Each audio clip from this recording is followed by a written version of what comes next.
கலகம் தழைக்க ஓர் நெறி, அதுவே சன்மார்க்கம் எனும் தயா நெறி.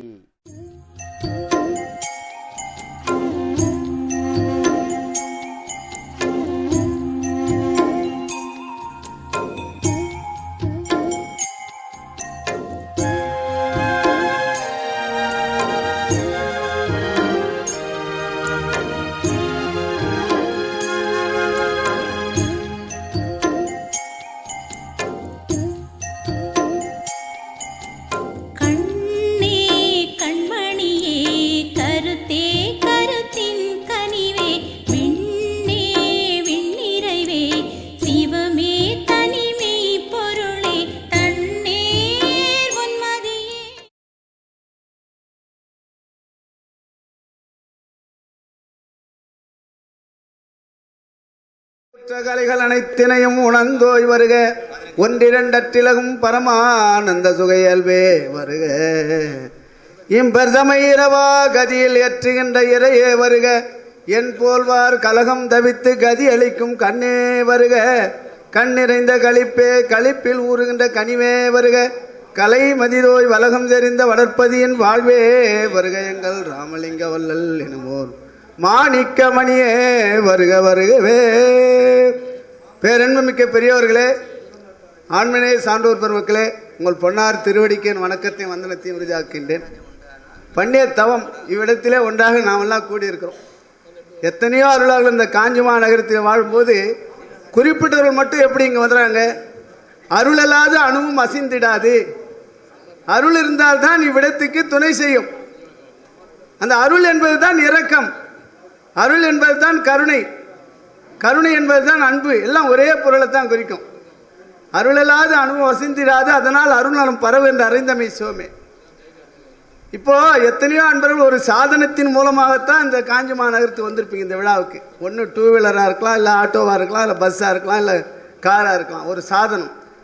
அப்படி ஆண்டவனுடைய அருளை பெறுவதற்கு ஒரு சாதனம் வேணும். நமக்கு சாதனையும் வேணும், சாதனமும் வேணும். சாதனை நாம் ஒருவராக ஒரு அறையிலே இருந்து செய்வது. சாதனம் என்பது ஒரு வாகனத்தில் வருவது, கொண்டு போய் விரைவாக சேர்க்கும். அது சாதனம் எது அப்படின்னு பார்த்தீங்கன்னா இரக்கம் தாங்க சாதனம். இறைவனுடைய அருளை பெறுவதற்கு, விரைந்து பெறுவதற்கு இரக்கம் என்ற சாதனை பிடிச்சின்னா இங்கே எளிமையாக போய் கரையேறலாம். இரக்கம் இருந்துட்டா ஒன்றும் அறிவே வேணாங்க. நமக்கு அறிவு அவசியம் இல்லை இரக்கத்திற்கு. அன்பு தான் இரக்கம் என்பது. அன்பு இருந்துட்டா அறிவு தானா வந்துடும். அறிவை தேடி போக வேண்டியது. நீ அன்பெனும் பிடியில் அகப்படும் மலையே, அன்பெனும் என் குடியில் புகும் அரசே, அன்பெனும் வலைக்குள் படுபரும் பொருளே, அன்பெனும் என் கரத்தமது அமுதே. அடடா, இந்த அன்பு இருந்துட்டா எப்படி இருக்கு பார்த்தா, கரத்து கையில் கடிச்சிருங்க அந்த அமுது.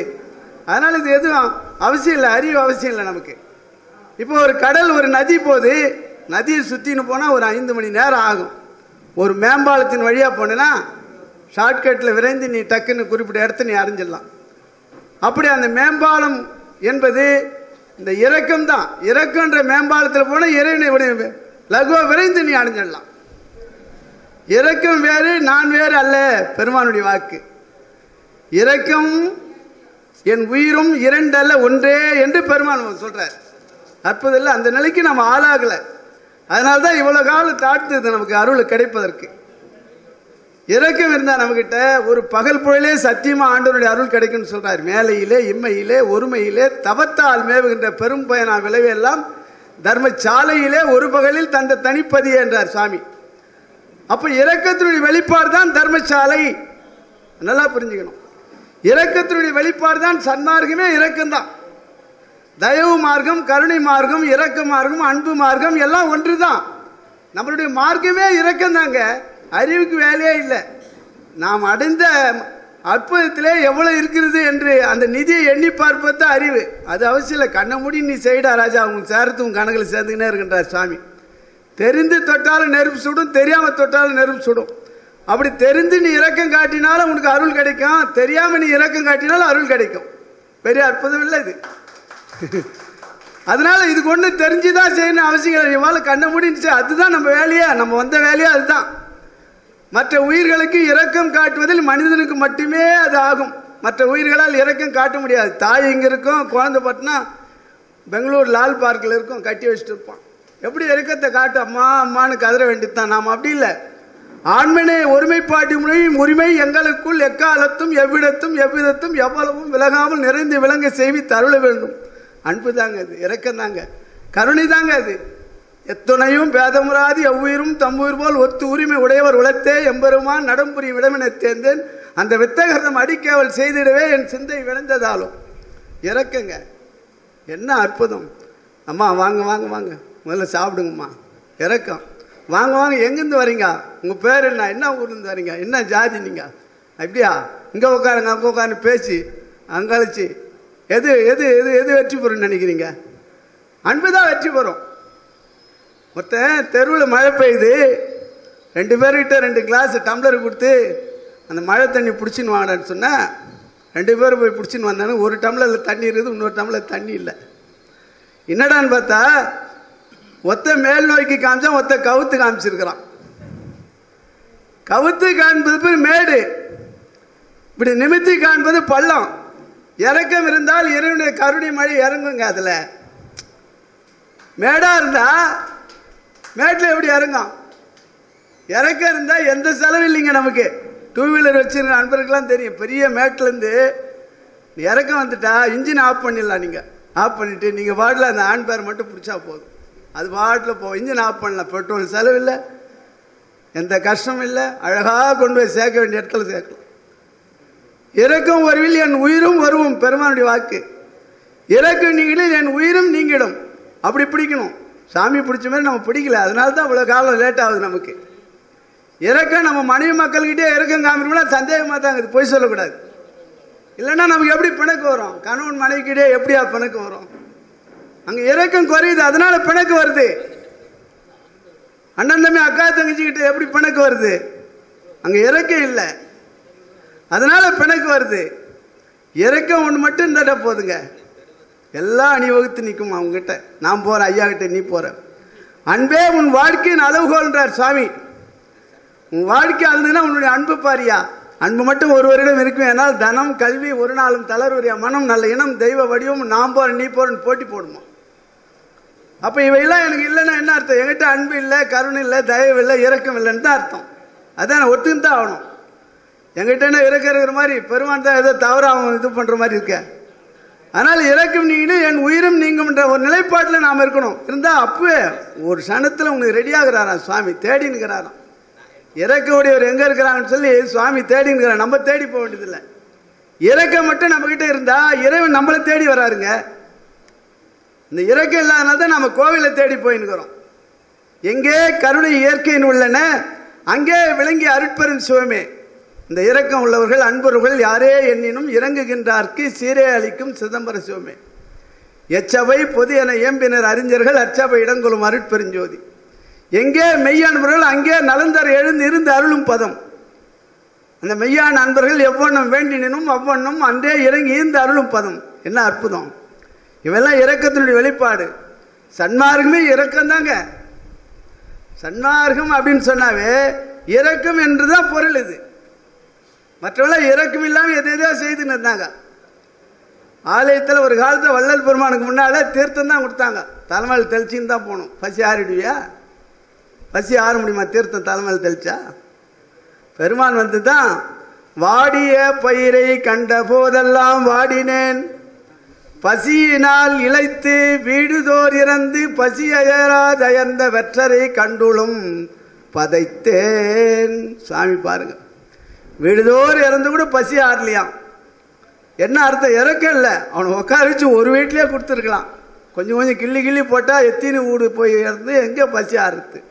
அப்படி ஒரு நிலைமை இருந்தது பெருமான் முன்னால். பெருமான் வந்த பிறகு தான் எல்லாம் பனியாக மாறிச்சு. இன்னைக்கு பாருங்க, யாரும் சாப்பாடு வேணாங்க, காசு சொன்னா கொடுங்கன்ற நிலை வந்திருக்குது. பெருமான் வருவிட்ட பெண் தாங்க அது. பெருமான் வரலன்னா நம்ம ஏமாந்துருப்போம். ஒரு காலத்தில் ஜாதியை சார்ந்திருக்கும், மதத்தை சார்ந்திருக்கும், மாநிலத்தை சார்ந்திருக்கும், அவங்களுக்கு தான் இறைவனுடைய அருள் கிடைக்குன்னு ஏமாத்தினான். ஐயோ பொய்யோ பொய்டா பொய்டா என்னுரிமை நாயகனே என்று வணிந்து வணிந்து ஏற்றுதும் வம்மியின் உலகையிலே. உங்கள்கிட்ட இறக்குன்ற முதல் இருந்தால் நீ அருள் வியாபாரம் பண்ணலையா? இறக்கும் என்ற இன்வெஸ்ட்மெண்ட் உங்ககிட்ட இருந்தா அருள் வியாபாரம் தடைப்படாது. அந்த என்னைக்கு அந்த இறக்கம் என்ற இன்வெஸ்ட்மெண்ட், இறக்கம் என்ற முதலீடு உங்ககிட்ட இல்லையா, அருள் வியாபாரம் டுபாகர் ஆகிடும். படுத்துக்கும் அருள் வியாபாரம். ஒவ்வொரு நாளும் நம்மளுடைய அருள், நம்மளுடைய இன்வெஸ்ட்மெண்ட் முதலீடு எவ்வளோ இருக்குதுன்னு பார்த்தினே இருக்கணும் ஜாக்கிரதையா. அது என்ன முதலீடு? இரக்கம், அன்பு, கருணை, இரக்கம், தயவு. இவளை ஜாக்கிரதையா பார்த்துக்கணும். இதை உண்டாங்க. அதுதான் நம்ம வேலையா, அதுதான் நம்மளுடைய விழிப்பு நிலைன்னு சொல்றார் சாமி. அப்ப அது அந்த அன்பர்களை எப்படி நம்ம அடையாளம் காட்டுறது? அந்த அன்பர் தாங்க இவங்கெல்லாம். இரக்கம், அன்பு, கருணையினுடைய வெளிப்பாடு தான் அந்த சபையில் வந்து உட்காந்துக்கிறாங்க. முகசுதிக்காக நான் சொல்ல, சத்தியம் இது. இல்லைன்னா கொழுத்து போய் வந்துக்கிறாங்க, வேலை இல்லாமல் வந்துக்கிறாங்க. ஏன் வர்றாங்க? கருணை, அன்பு, இரக்கம் எவ்விதத்தால பெருமானே வந்த வேலையை விட்டு எந்த வேலையோ செய்துங்கிறான். அவன் சன்மார்க்க அன்பில் அறிவில் தெளிந்தவர்கள், ஞானம் பெற்றவர்கள், அன்பில் உயர்ந்தவர்கள். என்ன அர்த்தம்? இரக்கம் உடையவர்கள் அர்த்தம். அதனால இந்த இரக்கத்தை பிடிச்சா போதும். பெருமான் மக்கள் முதல் மண்ணாங்கட்டி வரை பெருமான் அது இரக்கத்தை கொண்டு வரான். மண்ணாங்கட்டி உடஞ்சி வருத்தப்பட்ட ஆத்மா யாருன்னா பார்த்துக்கிறீங்களா? 2 பேர் நடந்து போறாங்க, வழியில் ஒரு மண்ணாங்கட்டி ஒருவருடைய கால் பட்டு அந்த மண்ணாங்கட்டி சிதைந்து போது, இன்னொருத்தர் உடைக்காதர் கூட போனார் பாருங்க, மூச்சத்து கீழே விழுந்துடுறாரு. என்ன ஆச்சு அப்படின்னா, ஐயா தண்ணின்னு தெளிச்சு எழுப்பி கேட்டாக்கா, ஐயோ அதனுடைய நிலைப்பாட்டிலேருந்து அது கழிஞ்சு போச்சே பெருமானே என்று மூச்சத்தூர் சொல்றாராம். பெருமானிட்ட இந்த ரிப்போர்ட் வருது. என்ன சுவாமி இப்படி சொல்றான்? அதுதான்டா இரக்கத்தினுடைய உச்ச நிலை, இரக்கத்தினுடைய உயர்நிலை அதுதான், இரக்கத்தினுடைய எல்லையே அதுதான்றார் சாமி. அப்படி இருக்கணும் இரக்கம். நம்ம கிட்ட இருக்குமான்னு நினைக்கிறீங்களா? எடுத்து விட்டு சத்தம் சவுண்டு சண்டை போட்டாலும் நம்ம வேடிக்கை பார்த்தா உற்சாகம் இன்னும் 2 அடிச்சுக்க மாட்டான்னு விழ மாட்டான்னு நம்ம நினச்சிக்கிறோம். ஏன் போய் சொல்லணும்? நம்ம வீட்டில் கரண்ட் இல்லைன்னா பக்கத்து வீட்டில் ஓடி பாடுறான், கரண்ட் இருக்குதாடா பார்க்குறான்றோம். ஏன் சொல்லுங்க பார்க்கலாம்? பக்கத்து வீட்டில் இல்லைன்னா நான் நிம்மதியாக இருப்பேன். பக்கத்து வீட்டில் கரண்ட் இருந்துட்டு என் வீட்டில் மட்டும் இல்லைன்னா, ஐயோ என்ன அது என் வீட்டில் மட்டும் தான் கரண்ட் இல்லையோ, எப்படா என் வீட்டில் மட்டும் கரண்ட் இல்லைன்னா புழுவாக துடிப்பேன். அந்த தெருவுக்கே இல்லை, பக்கத்து வீடு அக்கத்து வீடு இல்லைன்னா நான் நிம்மதியாக இருப்பேன். அப்படி இருக்கலாமா? இதுவா இரக்கத்தினுடைய வெளிப்பாடு? அதனால பெருமான் விட்டு அந்த எல்லையை கண்டவர். நாம் அந்த எல்லையிலே காலையே வைக்கல, இரக்கத்தினுடைய எல்லையிலே காலை வைக்கல. அப்புறம் மரண விழா பெருவாள் மட்டும் எனக்கு வந்துடணும் நம்ம எதிர்பார்க்குறோம். மனசை தொட்டு சொல்லி பாருங்க. ஒருத்த கதவை தட்டுறான், ஐயோ பெருமானே அவனுக்கு என்ன நடந்ததோ ஆண்டவரே தேவரேன்னு சொல்லி பெருமான் அப்படி நடுங்குவாரான். அந்த கதவு திறக்கிற வேலைக்கு என்ன சொல்ல போறானோ, என்ன இடையூறு அவனுக்கு என்று பெருமான் அப்படி நடுங்கி தரப்போறான். சில பேர் ஐயோ அம்மா என்று கதறின்னு சொல்றதுக்கு முன்னாலே அவர் சுயநிலை விழுந்து போயிடுவாராம். என்னையா ஆச்சு உனக்குன்னு கேட்பதற்கே அவர் மறந்துடுவாராம் சாமி. என்ன பாருங்க எப்படிங்க இறக்கம் இது? ஆந்தைகள் அழுது பள்ளி சகுன்னு சொல்லுதுன்னா நமக்கு என்ன நடக்க போதோ நாம நினைச்சிருப்போம், கள்ள மனம். ஆனா பெருமான் ஐயோ யாருக்கு என்ன நடக்க போதோ இது இங்க சொல்லுதே ஆண்டவரே தேவரேன்னு சொல்லி நடுங்கி நிலை கொலை வாராம். இது அற்புதம் இல்லை இது? அப்பேற்பட்ட இரக்கத்தின் எல்லைக்கு போன ஒரு சாமி. அதனால அதில் கூர்ந்து நீங்க இரக்கத்தை விடவே விடாதுங்க. ஆனா ஒன்னே ஒன்று சொல்றேன், இரக்கம் இருக்குது, எங்கிட்ட அன்பு இருக்குது, கருணை இருக்குது. நான் உண்டு, என் வீடு உண்டு, மனைவி மக்கள் உண்டு, தாள் போட்டுன்னு வாழலாமா? கத்திரிக்காய் வளைஞ்சா கடத்தருக்கு வரணுங்க. அப்பதான் அவங்க வீட்டில் கத்திரிக்காய் வளைஞ்சிங்கன்னு அர்த்தம். அப்போ அன்புடைய வேணா சன்மார்க்க சங்கத்துக்கு வரணுமையா? அப்புறம் அன்பு இருக்குதுன்னு சொன்னா ஒத்துக்க மாட்டேன் நான். அன்பு இருந்தால் அதோட வெளிப்பாடு என்ன? ஒரு கஞ்ச காசு தெருவில் வச்சு ஊத்தியா? முடியலையா? சன்மார்க்க சங்கத்தில் கலந்துக்கியா? சச்சங்கத்தில் கலந்துக்கா? ஐயா வணக்கம் வந்தனும் அருட்பெருஞ்சோதி தனிப்பெரும் சரி சொல்லு. வாயார வாழ்த்துகின்றோர் மனத்தம் வந்த தெய்வம். வாயார வாழ்த்துறதுக்கு உனக்கு முடியலையா? அதனால இரக்கமே விடவே விடாதீங்க. அந்த இரக்கத்தையும் அன்பையும் கருணையும் அன்பர்கிட்ட மட்டும் அல்லாமல் தன்னுடைய வீட்டிலேருந்தே நீங்கள் துவங்கி எல்லா நலமும் பெற்று வளமோடு வாழன்னு சொல்லி வாழ்த்தி தொடர்ந்து ஐயாவெல்லாம் பேசுவோம், கேட்டு நம்ம மகிழ்வோம். இன்றைக்கு இறக்கன்ற அற்புதமான ஒரு பொருளை பையில போட்டு நம்ம வீட்டுக்கு போகிறோம், விடக்கூடாது இன்றைக்குன்னு சொல்லி வந்தனத்தை தெரிவிச்சுக்கிறேன். அருட்பெருஞ்சோதி அருட்பெருஞ்சோதி.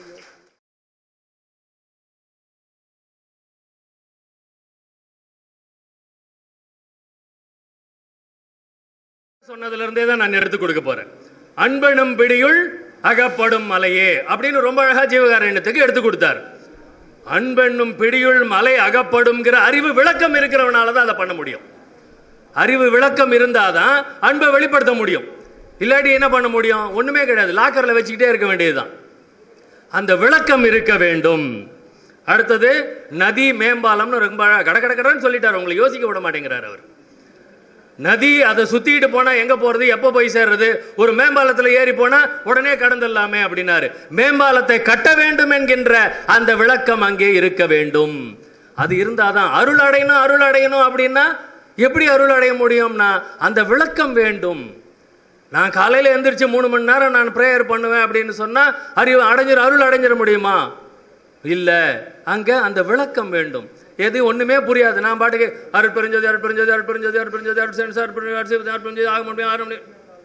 அருள் அடைய முடியுமா சொல்லுங்க பார்க்கலாம், முடியாது. அதுல என்ன சொல்றாரு அப்படிங்கிற அந்த விளக்கத்தை நாம் தெரிந்து கொண்டு, அறிவு விளக்கம்னு சொன்னாலே அது நடைமுறைப்படுத்த வேண்டிய விஷயம்னு சொன்ன நான்.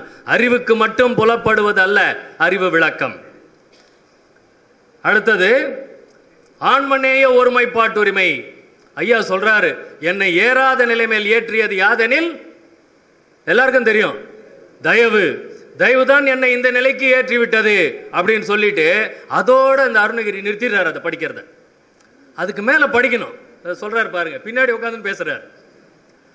அந்த தயவு வருவதற்கு சொல்லுங்க ஏதுவான ஒருமை இருத்தல் வேண்டும். அதுதான் அறிவு விளக்கம். ஒண்ணு இல்ல, ஒருமை அப்படின்னு சொன்னா நிறைய விளக்கங்கள் இருக்கு. தமிழ்ல விளையாடலாம் அந்த விளக்கங்களை வச்சு. அந்த மாதிரி எதுவும் நீங்க விளையாடக்கூடாது அப்படிங்கிறதுக்காக ஐயா 4 ஒழுக்கத்தை சொல்லிட்டு அந்த ஒருமைக்கு விளக்கமும் கொடுக்கிறாரு. அறிவு ஒழுக்கம் ஒத்த இடத்தில் ஒருமை எனப்படுவது யாதெனில், அறிவு ஒழுக்கம் ஒத்த இடத்தில் தானே கூடும், மற்ற இடத்தில் தன்னால் இதரர்களுக்கு இம்சை இல்லாது அவர்கள் செய்யணும் தான் சகித்து அடங்கி இருப்பது. இதுதாங்க அறிவு விளக்கம். ஒண்ணு இல்ல, அறிவு ஒழுக்கம் அப்படின்னு சொன்னா என்ன அர்த்தம் அப்படின்னா, அறிவு எனக்கு அறிவு ஒழுக்கம் அப்படின்னா நம்ம கடைபிடிக்கிறது. அறிவு ஒழுக்கம்னா கடைபிடிக்கிறது. ஐயா சொல்லியிருக்காரு, காலையில 4:30 மணிக்கு எழுந்துக்கணும், எனக்கு அறிவு இருக்குது. காலையில 4:30 மணிக்கு எழுந்துக்கணுங்கிறது அறிவு. ஒழுக்கம் 6 மணிக்கு தான் எழுந்துக்கிறேன், அதுதான் ஒழுக்கம். அப்ப எந்த இடத்துல அறிவு ஒழுக்கம் ஒத்து போயிருக்கா? இல்ல, அறிவு 4:30 மணிக்கு எழுந்துக்கணும்னு சொல்லுது, ஒழுக்கம் 6 மணிக்கு தான் எழுந்துக்குது. அப்ப அந்த இடத்துல நமக்கு ஒத்து போகல, அறிவு ஒழுக்கம் ஒத்து போகவில்லை, நமக்குள்ளேயே இருக்கக்கூடியது. அப்ப அடுத்தவங்ககிட்ட போகும்போது எப்படி ஒத்து போகும்? அறிவு ஒழுக்கம் ஒத்த இடத்தில் ஒருமை தானே கைகூடும், மற்ற இடத்தில் ஒன்றும் இல்லை. நான் சன்மார்க்கத்துக்கே உதாரணம் கொடுக்கிறேன். நான் சில பேர் நாங்கெல்லாம் வள்ளர் பெருமானை கடவுளாக வழிபடுபவர்கள், சில பேர் வள்ளர் பெருமானை தெய்வமாக வணங்கக்கூடாது என்று சொல்லுபவர்கள். இருந்துட்டு போட்டோம், நான் அது ஏன் சொல்றாங்கலாம் கேட்க வரல. இப்ப நாங்க 2 பேர் வள்ளர் பெருமானை வழிபடக்கூடாதுன்னு சொல்றவரும் நானும் எதிர்க்க உட்காந்துட்டு பேசுறோம்னு வச்சுக்கோங்க. அந்த இடத்துல 2 பேருக்கும் அறிவு ஒழுக்கம் ஒத்து போல. அப்ப தன்னால் இதரர்களுக்கு இம்சை இல்லாது நான் அவர்கிட்ட நீ ஐயாவை கும்பிட மாட்டேங்கிற நான் அவரை கேட்கக்கூடாது. அவர் என்ன கேட்கிறாரு வச்சுக்கோங்க, நீ என்னத்துக்கு ஐயாவை கும்பிடுற, ஐயா என்னை கும்பிடக்கூடாது தெய்வம் என்று என்னை வணங்குகிறார்களேன்னு வருத்தப்பட்டு சொல்லியிருக்காரு அப்படின்னு அவர் என்னை கேட்டாலும், பிறர் இம்சை செய்தாலும் அவர் நம்மளை கஷ்டப்படுத்துறாரு. இதை மாதிரி நீ கும்பிடுற, நீ ஐயாவை சரியா புரிஞ்சுக்கலன்னா நம்மளை இம்சை செய்தாலும் என்ன பண்ணணும்? ஏஞ்சி வெளியே போயிடக்கூடாது. ஐயா ரொம்ப அழகா சொல்றாரு, அவர்கள் செய்யணும் சகித்து அடங்கி இருப்பது. அந்த மாதிரி அப்ப அந்த இடத்துல ஒருமை கூடும். இதுதாங்க அறிவு விளக்கம். இந்த அறிவு விளக்கம் இருந்ததுன்னா அருள் கண்டிப்பா கைகூடும். இந்த அறிவு விளக்கம் இல்லாட்டி ஏஞ்சி வெளியே போயிடுவோம், இல்லாட்டி தர்க்கம் நடக்கும், வாதம் நடக்கும், இல்ல ஒருத்தருக்கு ஒருத்தர் மனஸ்தாபம். ஆனா அறிவு விளக்கம் அந்த ஞான அறிவால் தடுத்து கொள்ளுதல் வேண்டும். இதுதான் அறிவு விளக்கம். அடுத்தது சொன்னாரு, எத்துணையும் பேதம் உறாது எவ்வுயிரும் தன்னுயிர் போல். செம்மையா பாட்டு எடுத்து கொடுத்தாரு. நான் எடுத்துன்னு நான் எழுதி வச்சது இவ்வளவு பேப்பர் வச்சிருக்கேன், அது எதுவுமே நான் தொடலை. ஏன்னா அவரே எனக்கு அவ்வளவு பாட்டு எடுத்து கொடுத்துட்டு போயிட்டாரே அப்படின்னு விட்டுட்டேன் நான். எத்துணையும் பேதம் உறாது எவ்வுயிரும் தன்னுயிர் போல். இதை நினைக்கிறதுக்கு அறிவு வேணுமா, அறிவு விளக்கம் வேணுமா? ஒரு கொசு கடிச்சதுன்னா உடனே என்ன பண்ணுவோம்? அனிச்சை செயல், டபால்னு அடிச்சிருவோம். அப்ப அந்த இடத்துல அறிவு இருக்கா, அறிவு இல்லையா? அறிவு இருக்கு. ஐயோ அதுவும் ஒரு மாதிரி நம்மள மாதிரி உயிர் தானே, அதை அடிச்சா செத்து போயிடுமே, மரணத்தை கொடுத்துடுறோமே அப்படின்ற அறிவு விளக்கம் இல்லை. அது கடிச்ச உடனே, அதாவது நான் சொல்லுவேன் ரியாக்ஷன், ரெஸ்பான்ஸ் அண்ட் ரியாக்ஷன். நம்ம அடிக்கிறது ரியாக்ஷன், அது யோசனை பண்ணினா அது ரெஸ்பான்ஸ். அது ரியாக்ஷன் வரும்போது அறிவு விளக்கம் போயிடும். ரெஸ்பாண்ட் பண்ணும்போது மட்டும்தான் அறிவு விளக்கம் இருக்கும். அதுதான் இங்க ஒரு வித்தியாசம். ஸோ அதுக்கு அடுத்தது டம்ளர் தண்ணி சொன்னார். என்னங்க அதை சொல்லும் போதே நீங்கள்லாம் யாராவது குரல் கொடுப்பீங்கன்னு நினைச்சேன். டம்ளரில் தண்ணி இப்படி வச்சுக்கிட்டு வந்தால் தண்ணி நிறைய இருந்துச்சு, அருள் அப்படியே உள்ளே வாங்கிட்டு போகலான்னு சொன்னார். டம்ளரை கவுத்து வச்சா அதில் எதுவும் பிடிக்க முடியாதுங்கிற அறிவு விளக்கம் இல்லாமையா வருவீங்க. அது என்ன, அதுக்கு பொருள் அறிவு விளக்கம். முடிக்கும் போது ஒன்று சொல்லி அழகாக முடிச்சார். எப்பயுமே அவர் சொல்லுவார், எல்லாம் பை நிறைய அருள் அள்ளிக்கிட்டு போவீங்கன்னு. அருள் அள்ளிக்கிட்டு போகிறதுக்கு பை வேணுங்கிற அறிவு விளக்கம் வேணுமா இல்லையா? அறிவு விளக்கம் இருந்தால்தான் இங்கிருந்து அருளை எடுத்து செல்ல முடியும். இதெல்லாம் அவர் தான் அறிவு அவ்வளவு அளவுக்காக ஒரு உடனே ஒரு நேரத்துக்கு எடுத்துட்டாரு. நான் என்ன பண்றது சொல்லுங்க.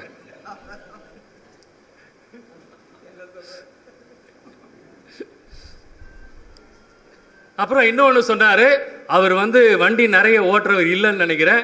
மேம்பாலத்தில் வண்டி ஓட்டும் போது தயவு செய்து இன்ஜினை ஆஃப் பண்ணிட்டு ஹேண்ட்பாரை மட்டும் பிடிச்சா போதும்னு ஒரு தவறான ஒரு விளக்கத்தை இங்கே அவர் அளித்துள்ளார்.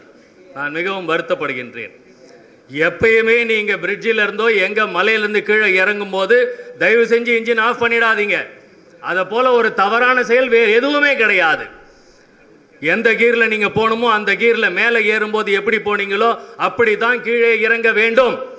அருணகிரி ஐயா சொல்லியிருக்கிறாருன்னு சொல்லிட்டு நீங்க பாட்டுக்கு என்ஜின் ஆஃப் பண்ணிட்டு வந்துடாதீங்க. ஏன்னா அறிவு விளக்கம் இதுதான். அறிவு அவருக்கு நிறைய இருக்குது, ஜீவகாருண்யம் நிறைய இருக்குது.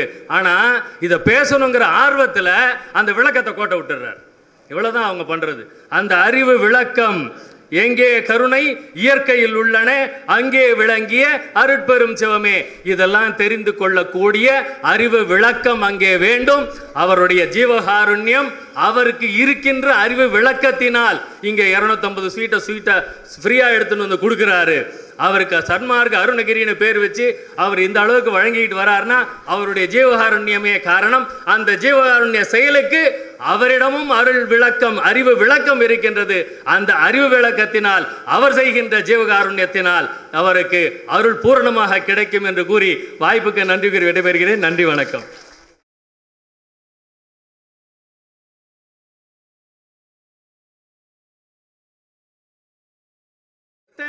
பிறவிகள் எடுக்க வைத்தும் பிரம்மன் இன்னும் சலிக்கவில்லை. இறப்பு தொழில் பல இசைத்தும் ஏமனுக்கு என்பால் இரக்கமில்லை. நித்தமும் விடாது அனுபவிக்க வரும் முன் செய்த நீள்வினை ஒழிந்ததில்லை. நெஞ்சம் என்பது கோடி நிதம் நினைக்கும் தொழிலை நிமிடமும் மறப்பதில்லை. சித்தமொடு புத்தியும் சிந்தனை விசாரணை சிறிதும் ஒழிந்ததில்லை. சிறியனேன் என் செய்வேன் இவ்வகை துன்பமெல்லாம் தீர்ந்திட செய்து அருள்வாய். சித்தர் முத்தர்கள் பத்த நற்றவர் பெரும் புலவர் சேர்வடல் வடலூர் வாழ் திருவருட்பிரவாச மரவும் உத்தமர் நேச திருவருட்பிரகாசரே. அன்பு ஆன்மநேய ஒருமைப்பாட்டு உரிமைய தலைவர் உள்ளிட்ட சான்றோர் பெருமக்களே, இங்கே ஆய்வரங்கம் நடந்து கொண்டிருக்கிறது. பட்டிமன்றம் இல்லவே இல்லை. ஐயா அவர்கள் ஏற்பாட்டாளர் வணக்கத்திற்குரிய கோடிசெய்தி அவர்கள் தெரிவித்தது போல இது பட்டிமன்றம் அல்ல, மறுத்து பேசுவதற்கு. வளர்வாழி கருத்தை சொன்னீங்கன்னாக்கா ஒரு நல்ல கோடைக்காலம், ஒரு தாமரை தடாகம், நீராடுகின்ற வேலை, வெயில் நேரம் இல்லைங்களா, குளிக்கணும்னு தோணும். உச்சி வெயில், உழைத்து களைத்து சோர்ந்து போன ஒரு உழைப்பாளி அவன் அந்த நீரோடைக்கு வருகின்றான். வந்தவுடனே இறங்குகின்றான் நீரில். கால் கணுக்கால் நனையுது. உடனே கணுக்கால் குளிர்ச்சி பெற்றவுடனே அதுக்கு மேலே இருந்த தான் ஒரு வெது வெதுப்பான சூழ்நிலை மேலே ஏறுது. உடலில் சூழ்நிலை இருக்கு இல்லையா. அப்புறம் கொஞ்சம் இடுப்பு வரைக்கும் இறங்கி போகிறான். இடுப்பு வரைக்கும் குளிர்ச்சி ஆகுது, உடல் வர கொஞ்சம் வெது வெதுப்பாகுது. மூன்றாவது நிலையில் போகும்போது முழுமையாக முழுகிறான். முழுந்த உடனே என்ன ஆகுது, உடல் முழுவதும் குளிர்ச்சி, நல்ல ஒரு ஆனந்தமான வைபவம். எழுந்த உடனே பக்கத்தில் அருமையான பூத்த தாமரை மலர்களுடைய வாசம் இல்லையா. அதுக்கு அண்ணாலே பார்க்கறீங்கன்னாக்கா காய்ந்து சருகி போன ஒரு தாமரை இலையினுடைய சலசலப்பான ரீங்கார ஒலி, நல்ல தடாகம், நீர்நிலைய கரை அவ்வளவு ததும்பி பொழிந்து மிளர்கின்றது. இது ஏன் இங்கே குறிப்பிட்டு சொன்னாங்க, முதலில் நமக்கு தெளிவில்லாத விஷயங்கள் எல்லாம் துயரமான விஷயங்கள் எல்லாம் பிறகு குளிர்ந்து நம்மளை குளிர்விட்டுவது போல நமக்கு கிடைத்த அருட்பொக்கிஷம்தான் திருவருட்பா. இந்த திருவருட்பாவில் போயிட்டு எந்த பக்கம் இனிப்பாகுது எந்த பக்கம் கசப்பாகுது பார்க்க முடியுமா? ஒரு லட்டு கொடுக்குறாங்க, அந்த லட்டில் போயிட்டு இது இனிப்பா சுவையா கசப்பா எந்த பக்கத்து எந்த பக்கம் சுவைச்சாலும் இனிப்பாக தான் இருக்கும். அதனால் ஐயா அவர்கள் அவருடைய உள்ள கிடைக்கையை வெளிப்படுத்தி எல்லோருக்கும் நல்ல ஒரு செய்தியை கொடுக்கணுன்றதுக்காக இந்த ஆய்வரங்க தலைப்பை கொடுத்துருக்காங்க. எனக்கெல்லாம் இந்த தலைப்பில் பேசி பழக்கம் இல்லை, நான் ஒரு செயல்படுறேன் அவ்வளோதான். அன்பின் மிகுதியால் கொடுத்ததுனால இதை நான் ஒரு குறிப்பெடுத்து படிச்சிருவங்களாண்ட இதில் அவருடைய தலைப்பு இருந்தாங்க, அவங்க ஏற்றுக்கிட்டாங்க. அதை பற்றி எனக்கு ஒன்றும் பிரச்சனை இல்லை. தலைவர் அவர்கள் தலைப்பை சொன்னார்கள். தலைப்பிலே இருளறை பெறுவதற்கு என்றுதான் இருக்கின்றது, இறை அருளை பெறுவதற்கு என்றுதான் இருக்கின்றது. இறைவனை பூரணமாக பெறுவது என்று இருந்தால் சிறப்பாக அமையும் என்றது என்னுடைய கருத்து. ஏனென்றால் பூரணமாக பெறுவதற்கு உண்டான உபாயங்களை உணர்த்தியவர் ஒருவர் தான், அவர் தான் திருவருட்பிரசாத வள்ளலார்.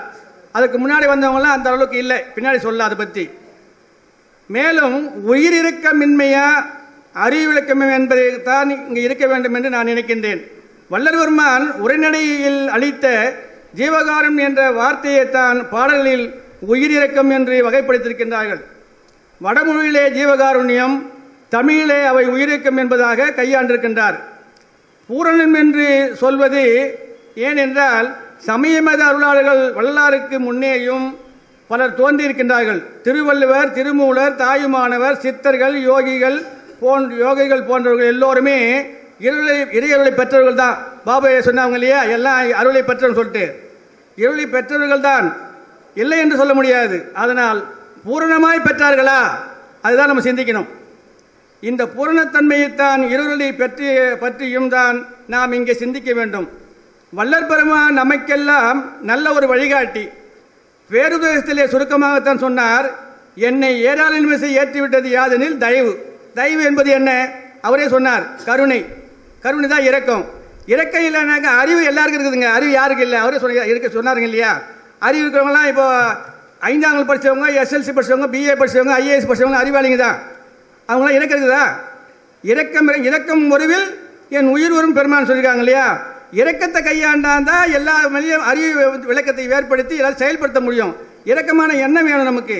அதனால வள்ளற் பெருமான் சொன்ன என்னை ஏராள விசை ஏற்றியது யாதெனில் தயவு என்னும் கருணைதான் என்னை தூக்கிவிட்டது என்று அழுத்தமாக வரிகளை பதிவு செய்கின்றார்கள்.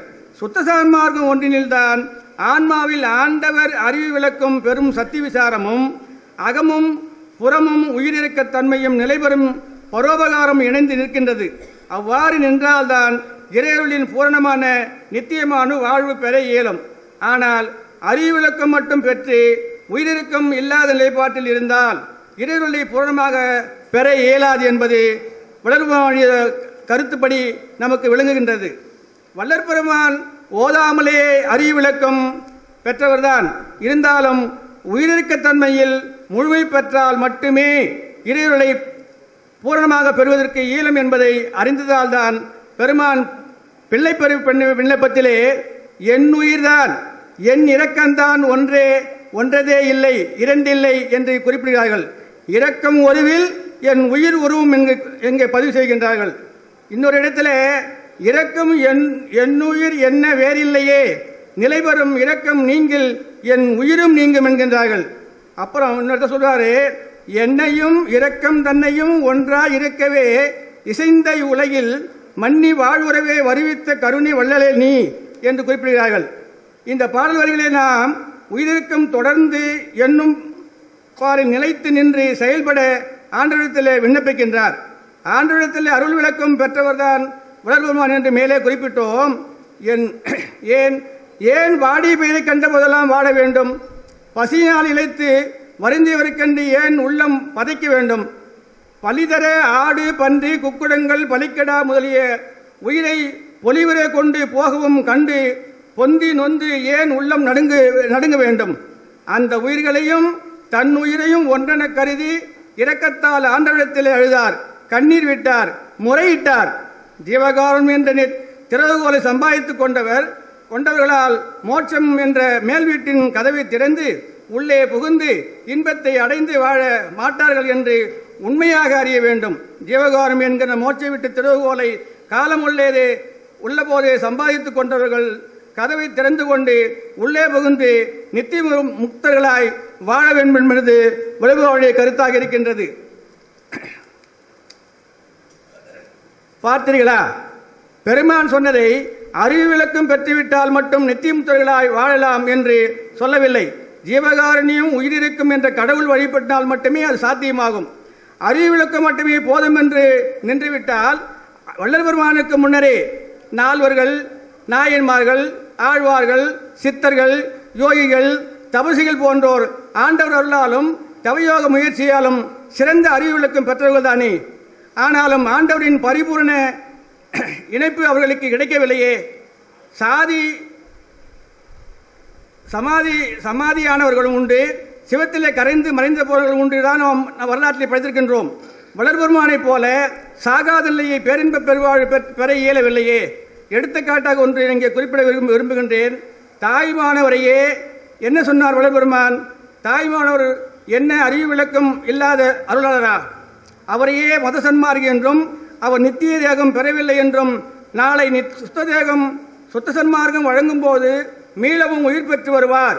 முன்னிருந்த அளவை காட்டிலும் விசேஷ ஞானத்தோடு சுத்த சன்மார்க்கத்திற்கு உரியவராய் ஜீவகாரணத்தை மேற்கொண்டு சத்தியராய் இரண்டரை கலப்பார் என்று சொல்லும் போது என்ன சொல்கின்றது? எந்த ஆன்மாவையும் உயிரிழக்க அனுபவம் பெறாமல் பூரணமான ஆண்டவர் அவர்களை பெற முடியாது என்பதுதான் நமக்கு விளங்குகின்றது. இந்த கல்வியும் உலகம் வியந்து போற்றத்தக்க அற்புத செயலும் பேரறிவும் பேராற்றலும் பெற்று விளங்கினாலும் உயிரிழக்கம் இல்லாது புலால் உண்ணும் கருத்துடையவரானால் அவர் மெய்யுணர்வு பெற்ற ஞானியாக மதிக்கத்தக்கவர் அல்லர் என்பதை வள்ளல் பெருமான் மறுவானை பெண்ணாக்கி என்ற பாடலை குறிப்பிட்டு உங்களுக்கு எல்லோரும் தெரிந்த வேண்டுதான் என்று தொடங்கி குருவின் மேலும் சிவபரம்பரை மேலும் ஆணையிட்டு கூறுகின்றார். இந்த கருத்துக்கள் இருந்து சர்மார சாதகன் எவ்வளவு அறிவிலக்கம் பெற்றிருந்தாலும் உயிரிழக்கம் இல்லை என்றால் பூரண இருளை பெற்று பெருவாழ் வாழ இயலாது என்பது உறுதிப்படுகின்றது அல்லவா? இதற்கு முன் தோன்றிய அருளாளர்கள் உயிரிழக்கத்தை வலியுறுத்தியது உண்டு. ஆனால் வள்ளற்பெருமான் மட்டுமே தான் பெற்ற அனுபவத்தில் உயிரிழக்கம்தான் ஒரு சன்மார்க்க சாதனை ஏறாத நிலைமை ஏற்றி வைக்கும் என்பதை வெளிப்படையாக தெளிவுபடுத்தியவர். அன்பர்களே, இறையருளை பூரணமாக பெறுவதற்கு தடையாக இருப்பது இரக்கம் இன்மையே என்பதாக தெளிவாக ஒருவாறு விளக்கியுள்ளேன். அடுத்த அணியிலே உள்ளவர்கள் சொல்லில் வல்லவர்கள், ஆனால் அவர்கள் எடுத்துக்கொண்ட தலைப்பு தான் அவர்களை தடம்புற செய்கின்றது, உண்மையை மறைத்து பேச சொல்கின்றது. அவ்வளவுதான் என்ற அளவிலே கூறி நிறைவு செய்கின்றேன். திருச்சிற்றம்பலம். அருட்பெருஞ்சோதி அருட்பெருஞ்சோதி தனிப்பெருங்கருணை அருட்பெருஞ்சோதி.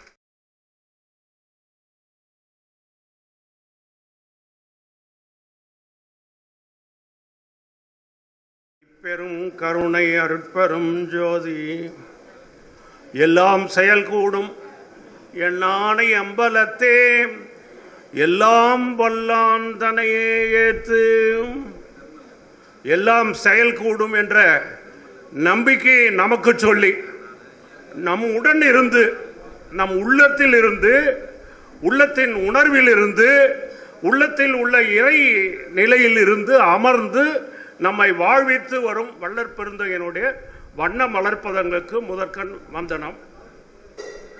இந்த அற்புதமான விளக்க சொற்பொழிவு கூட்டம், இது அறிவு விளக்க அருள் விளக்க சொற்பொழிவு கூட்டம். இந்த கூட்டத்துக்கு தலைமை தாங்குகின்ற ஐயா மூப்பா ஐயா, இதனுடைய நடுவர், நல்ல தீர்ப்பை இப்பொழுதே கொஞ்சம் காண்பிச்சு விட்டார். அவர் பேசும்போது முன்ன வந்தவங்களுக்கும் பின்ன வந்தவங்களுக்கும் கொஞ்சம் கோடு காட்டியிருக்காரு. அதை தொடங்கி நான் வச்சு பேசலாம் என்று நினைக்கின்றேன். அவர்களும் உள்ளிட்ட அணியில் உள்ள அத்துணை பேர் அறிஞர்களும் மற்றும் குழுமி இருக்கின்ற அத்துணை ஆன்மநேய சொந்தங்கள் அனைவருடைய திருவடிகளையும் முதற்கண் வந்தணிக்கின்றேன். என்ன தலைப்பு இது? நம்ம பார்த்தோன்னா, இறை அருளை பெறுவதற்கு தடையாக இருப்பது. ஒவ்வொரு வார்த்தையும் அந்த எழுத்து கூட்டி நாம பொருளை எடுத்துக்கணும். இறை அருளை பெறுவதற்கு நம்மிடத்தில் தடையாய் இருப்பது இரக்கமன்மையா அறிவு விளக்கமின்மையா, அது ஒரு அணி.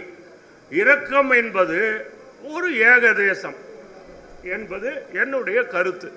எப்படின்னா, வள்ளலார் அவர்கள் சொல்றார், மனித பிறவியின் நோக்கம் எங்க உரைநடையில் எழுதியிருக்கார், நாம் பல பிறவிகளை தப்பி மேலான இந்த மனித பிறவி எடுத்தது இறைவனது திருவுருளை பெறுவதற்காகத்தான்.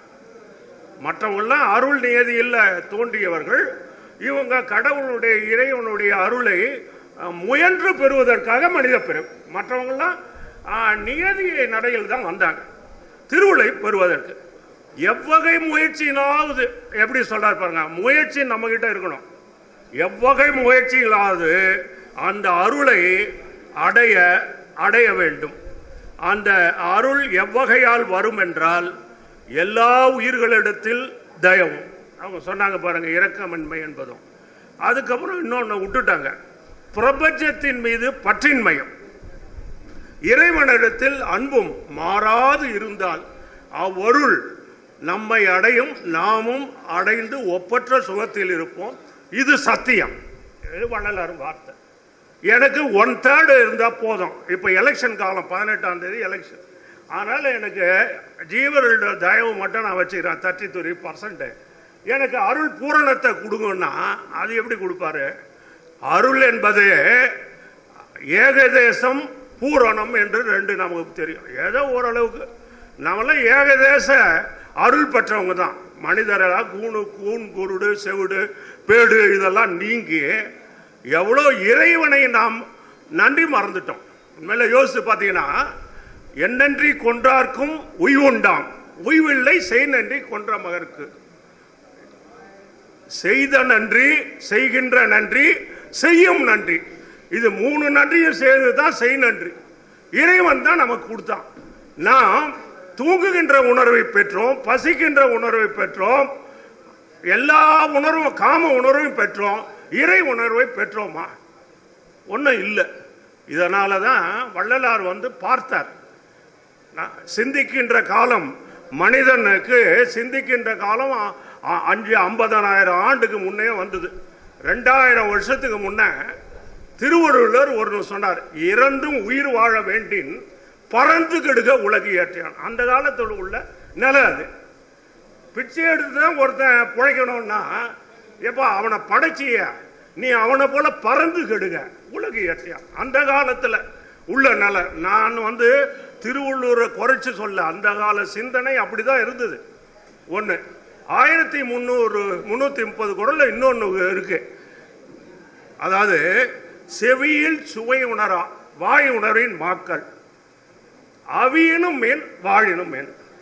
சோறு வரைக்கும் சாப்பிட்டுட்டு பார்த்துனே இருக்கிற, காதை பற்றி ஒன்று கொடுத்து கேட்டல் சிந்தித்தல் தெளிதல் இந்த சாதனத்தையும் நிச்சய கொடுக்கின்ற நிலைக்கு செல்லவில்லையே.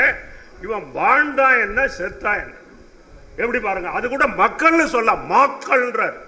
எப்படி சொல்லுங்க, செவியில் சுவை உணரா வாய் உணர்வின் மாக்கள், அவியனும் என் வாழினும் என். வாழ்ந்தா என்ன செத்தா என்ன என்று சொல்றாங்க.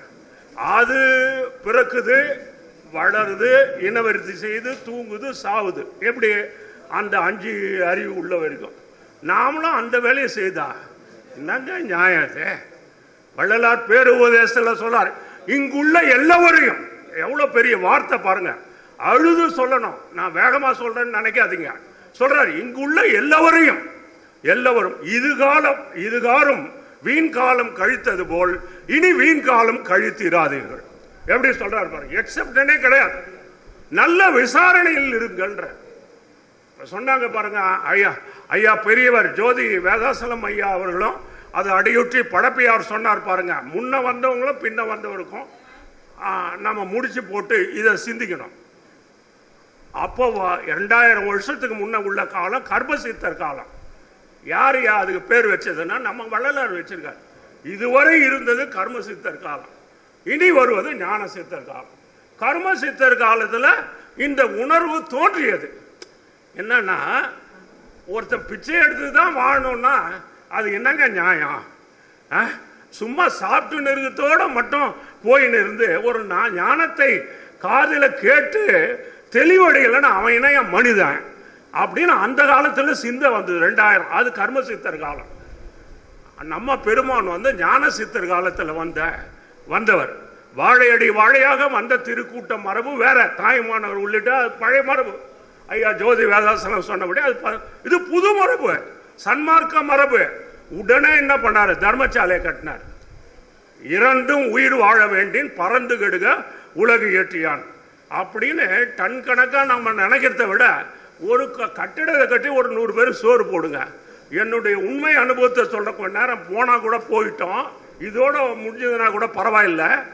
35 வருஷத்துக்கு முன்ன, எனக்கு 72 வயசு, 40 வருஷத்துக்கு முன்ன சாப்பாடு போடுவதற்காக நிறைய ஒரு 100 பேருக்கு சாப்பாடு எடுத்து வைப்போம். அது 10 நிமிஷத்துல காலியா போயிடும் ஒரு காலத்துல. இப்போ வந்து அதெல்லாம் கூவி கூவி வச்சா கூட வாங்கிறதுக்கு ஆள் இல்லை. அப்ப என்ன அர்த்தம்? நம்ம ஐயாவுடைய ஞான சித்தர் காலத்துல ஞானம் விளைகின்றது, நிறைய வந்து கொடுக்குறாங்க. இப்ப பசியே போயிடுது. உண்மையில யோசிச்சு பாருங்க, பசியால ஒன்றும் யாரும் நீங்க 50 ரூபாய் கொடுத்து ஒரு பெரிய நல்ல டிஃபன் வாங்கி கொடுத்தனா கூட ஒரு 5 காசுக்காக தான், 5 ரூபாய் காசுக்கு தான் விரும்புறான ஒழிய இதை யாரும் விரும்பல. அப்போ என்ன, அந்த ஞான சித்தர் காலம் இது வந்துடுது. பெருமான் அதான் சொன்னார், நீங்க அதை கேட்டு சிந்தித்து வாழுங்க. இதுதான் வந்து பெருமான் வந்து சன்மார்க்க சங்கம்னு வைக்கிறார். இதெல்லாம் எப்படி கெட் ஓவர் பண்ணுறது? அதுக்காக அவர் என்ன பண்ணாருன்னா, பெருமான் தான் அறிந்த உண்மைகளை தான் ஒழுகுவதோடு மட்டுமல்லாது மக்களையும் ஒழுகச் செய்ய வேண்டும் என்பதற்காக 1865 சங்கத்தை முதல்ல ஆரம்பிக்கிறார். சங்கத்தில் ஆரம்பிக்கும் போது என்னன்னா, கடவுளை அறிந்து அன்பு செய்ய வேண்டும். அறிவு தான் முக்கியம். ஜீவகாருண்யம் முக்கியம் இல்லைன்னு யாருமே சொல்ல முடியாது. ஜீவகாருண்யத்தை தெரியாம செய்தாலும் பலன் இருக்குங்க, தெரிஞ்சு செய்தாலும் பலன் இருக்குன்னு பேசுவாங்க. ஆனா தெரிஞ்சு செய்யும் பொழுது அதனுடைய உருக்கம் அதிகமான, அது ஆன்மாவை உருக்க வைக்குது. தோன்றுங்கின்ற அறிவு மனத்துல புலப்பட்டு செய்யும் பொழுது அது தோன்றும் அறிவாகுது. உள்ள ஆன்மா உருக வேண்டும் வள்ளலார். அதனால என்னன்னா, கடவுளை அறிந்து அன்பு செய்ய வேண்டும். எப்ப கடவுளை அறிந்தா என்ன ஆகுது? உயிருள் யாம் எம்முள் உயிர் இவை உணர்ந்தே உயிர் நலம் பரவுக. அதுக்காக தான் என்ன பண்ணாங்கன்னா, இது ஒரு சாதனமாக வைத்தார் வள்ளலார். இது ஒரு ஒரு அருளை பெறுவதற்கு ஏக தேசத்தில் நமக்கு உதவியாக இருக்கும். தர்மசாலை கட்டினவர் கூட என்னன்னா, முழுமையாக அங்கு இல்லை. கொஞ்ச காலம் ஒன்னு இன்னொருத்தர்கிட்ட அந்த பொறுப்பை ஒப்படைச்சிட்டு அவர் தனித்து இறைவனை காண்பதற்காக போறார். கடவுள் வந்து வெளியே இல்லைங்க, புறத்துல இல்ல, அகத்துல இருக்கிறாங்க. சத்திய ஞான சபை என்னுள் கண்டன், ஞான சபையை கட்டுற. அதுக்கப்புறம் உயர்நிலையை பெறுகிறார். இது படிமுறை ஏற்றம். இதுல ஏதோ ஒரு பகுதியை நாம வச்சிருந்து இன்னொரு பகுதியை முழுமையாக பெறணும்னா முழு அருளை பெற முடியாது. உயிர் அனுபவம், அருள் அனுபவம், சிவ அனுபவம். 3 உயிர் அனுபவத்தை மட்டும் உணர்ந்தா போதாது. உயிரே வந்து நாம முன்ன புரிஞ்சுக்கலையே. உயிருள் யாம் எம்முள் உயிர் என்று சொல்றார் பாருங்க. வள்ளலார் வந்து என்ன சொல்றாருன்னா, இந்த இரக்கத்தை சொல்றார். இரக்கமும் என் உயிரும் ஒன்றதே, இரக்கம் ஒருவில் என் உயிரும் ஒருவும் அப்படின்னு சொல்லிட்டார். அது எது சொல்றாரு? முதல்ல வந்து வள்ளலார் வந்து இதை 3 அறிவாக பிரிக்கின்றார். தோன்றுகின்ற அறிவு, தோற்றுவிக்கும் அறிவு, தோற்றும் அறிவுன்றார். 3 பொறிப்புலனுக்கு தோன்றுகின்ற அறிவு. ஒரு கரண காட்சியாக பார்க்கும்போது ஒருத்தர் பசியால துன்பப்படுகிறார், கேட்ட போதாயினும் கண்ட போதாயினும் ஏற்படுகின்றது ஒரு உருக்கம். அது மன உருக்கம் தான், அது வேற ஒன்றும் இல்லை. மன உருக்கத்தினால் அவன் துன்பப்படுகின்றானே என்று நான் அவனிடம் ஈகும் பொழுது இரக்கம் வருது. அது வந்து அடிப்படை தான். அதுக்கு மேல வந்து அவனும் நானும் ஒன்றுதான். நம்மை படைத்த இறைவனுடைய 2 சகோதரர்கள் தான் நாம் என்று நாம் ஆணித்தரமாக நினைக்கும் போதுதான் அந்த உயிரிழக்கம் ஸ்திரப்பட்டு ஆன்மா விழிப்படையும். ஆன்மா விழிப்படையும். ஆன்மாவை பற்றியே நாம் தெரிந்து கொள்ளாது இருக்கின்றோமே என்பதனால்தான் பெருமான் அவர்கள் அகத்தே கருத்து புறத்து வெளுத்து இந்த உலகர் அனைவரையும் திருத்துவதற்காக நான் வந்தேன்றார். இப்படி பெருமானுடைய விஷயங்கள்லாம் பார்த்தீங்கன்னா, அவர் முழுமையாக அறிவு விளக்கம் பெற்றுக்கொள்ளாது இந்த மனிதர்கள் பலவிட துன்பப்படுகின்றாரே என்பதற்காக தான் பல வகையான நிலைகள்லாம் சொல்றார். அகவல்னு எடுக்கிறாரு. பேருபதேசம் ஐயா நேரம் ஆயிடுதுன்னு புரிஞ்சிங்கன்னா நான் ஒரு 2-3 நிமிஷம் மட்டும். எப்படின்னா ஞானசரி அகவல் நமக்கே தெரியும், பேருபதேசம் 3.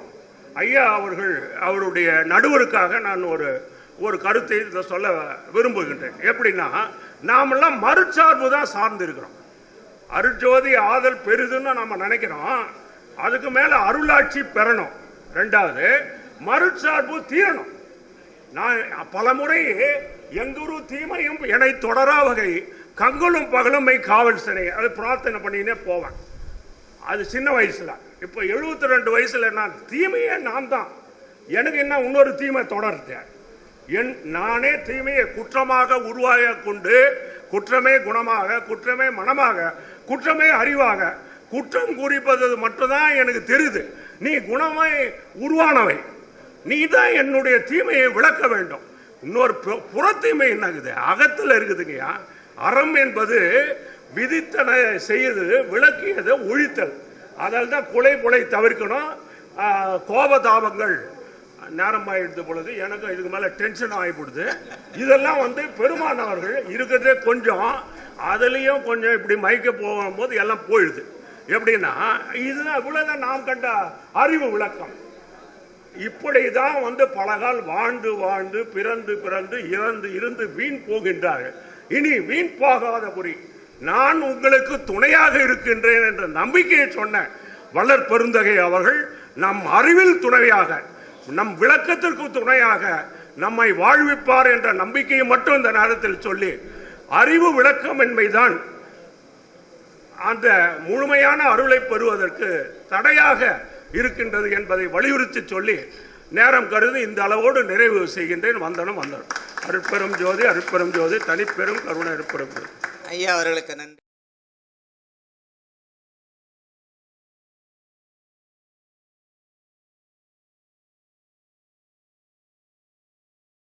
தனிப்பெரும் கருணை அருட்பெரும் ஜோதி. இன்று இந்த நல்ல ஒரு நிகழ்விற்கு தலைமையேற்று நடத்தி கொண்டிருக்கும் தலைவர் அவர்களுக்கும் மற்றும் மேடையில் வீட்டிற்கும் அனைவருக்குமாகவும் இந்த விழாவை சிறப்பு செய்ய வந்திருக்கும் ஆண்மநேய பெரியோர்கள், தாய்மார்கள் அனைவருக்கும் எனது சிரம் தாழ்ந்த நன்றி கலந்த வணக்கத்தை தெரிவித்துக் கொள்கிறேன். இந்த நிகழ்வில் இறை அருளை பெறுவதற்கு தடையாயிருப்பது இரக்கமின்மையே என்கின்ற அந்த ஒரு நிலையிலே நான் பேசுவதற்கு அழைக்கப்பட்டிருக்கிறேன். கடவுளின் இயற்கை விளக்கமாகிய அருளை எதனால் பெறக்கூடும் என்று அறிய வேண்டில் ஜீவகாருண்ய ஒழுக்கத்தினால் கடவுள் அருளை பெறக்கூடும் அல்லது வேறு எந்த வழியாலும் சிறிதும் பெறக்கூடாது என்று உறுதியாக அறிதல் வேண்டும் என்கின்ற ஒரு ஸ்திரமான அந்த ஒரு கருத்தை பெருமான் அவர்கள்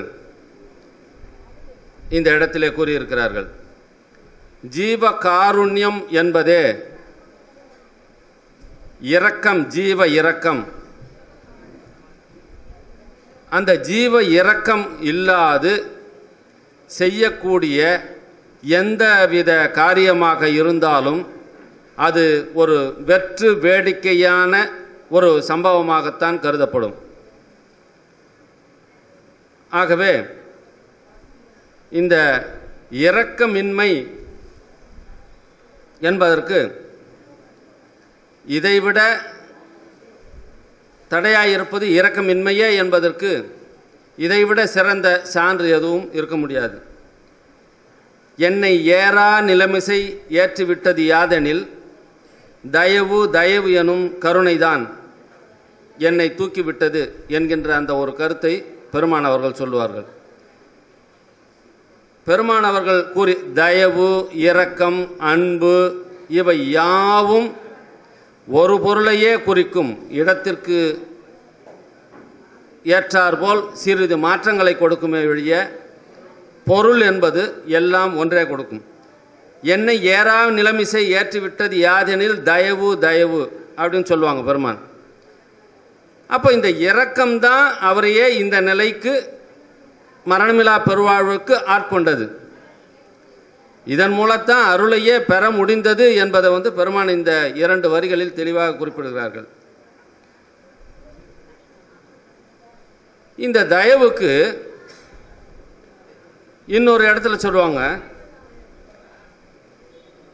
இந்த ஜீவர்கள் இந்த மனிதர்களிடத்தில் ஒருவன் வசப்படாத முரட்டுத்தனமாய் எப்படி இருந்தாலும் அவனுக்கு நல்ல வார்த்தை சொல்லுவேன், மிரட்டி சொல்லுவேன், தண்டன் விழுந்து சொல்லுவேன், பொருளை கொடுத்து வசப்படுத்துவேன், ஆண்டவரை நினைத்து பிரார்த்தனை செய்வேன்,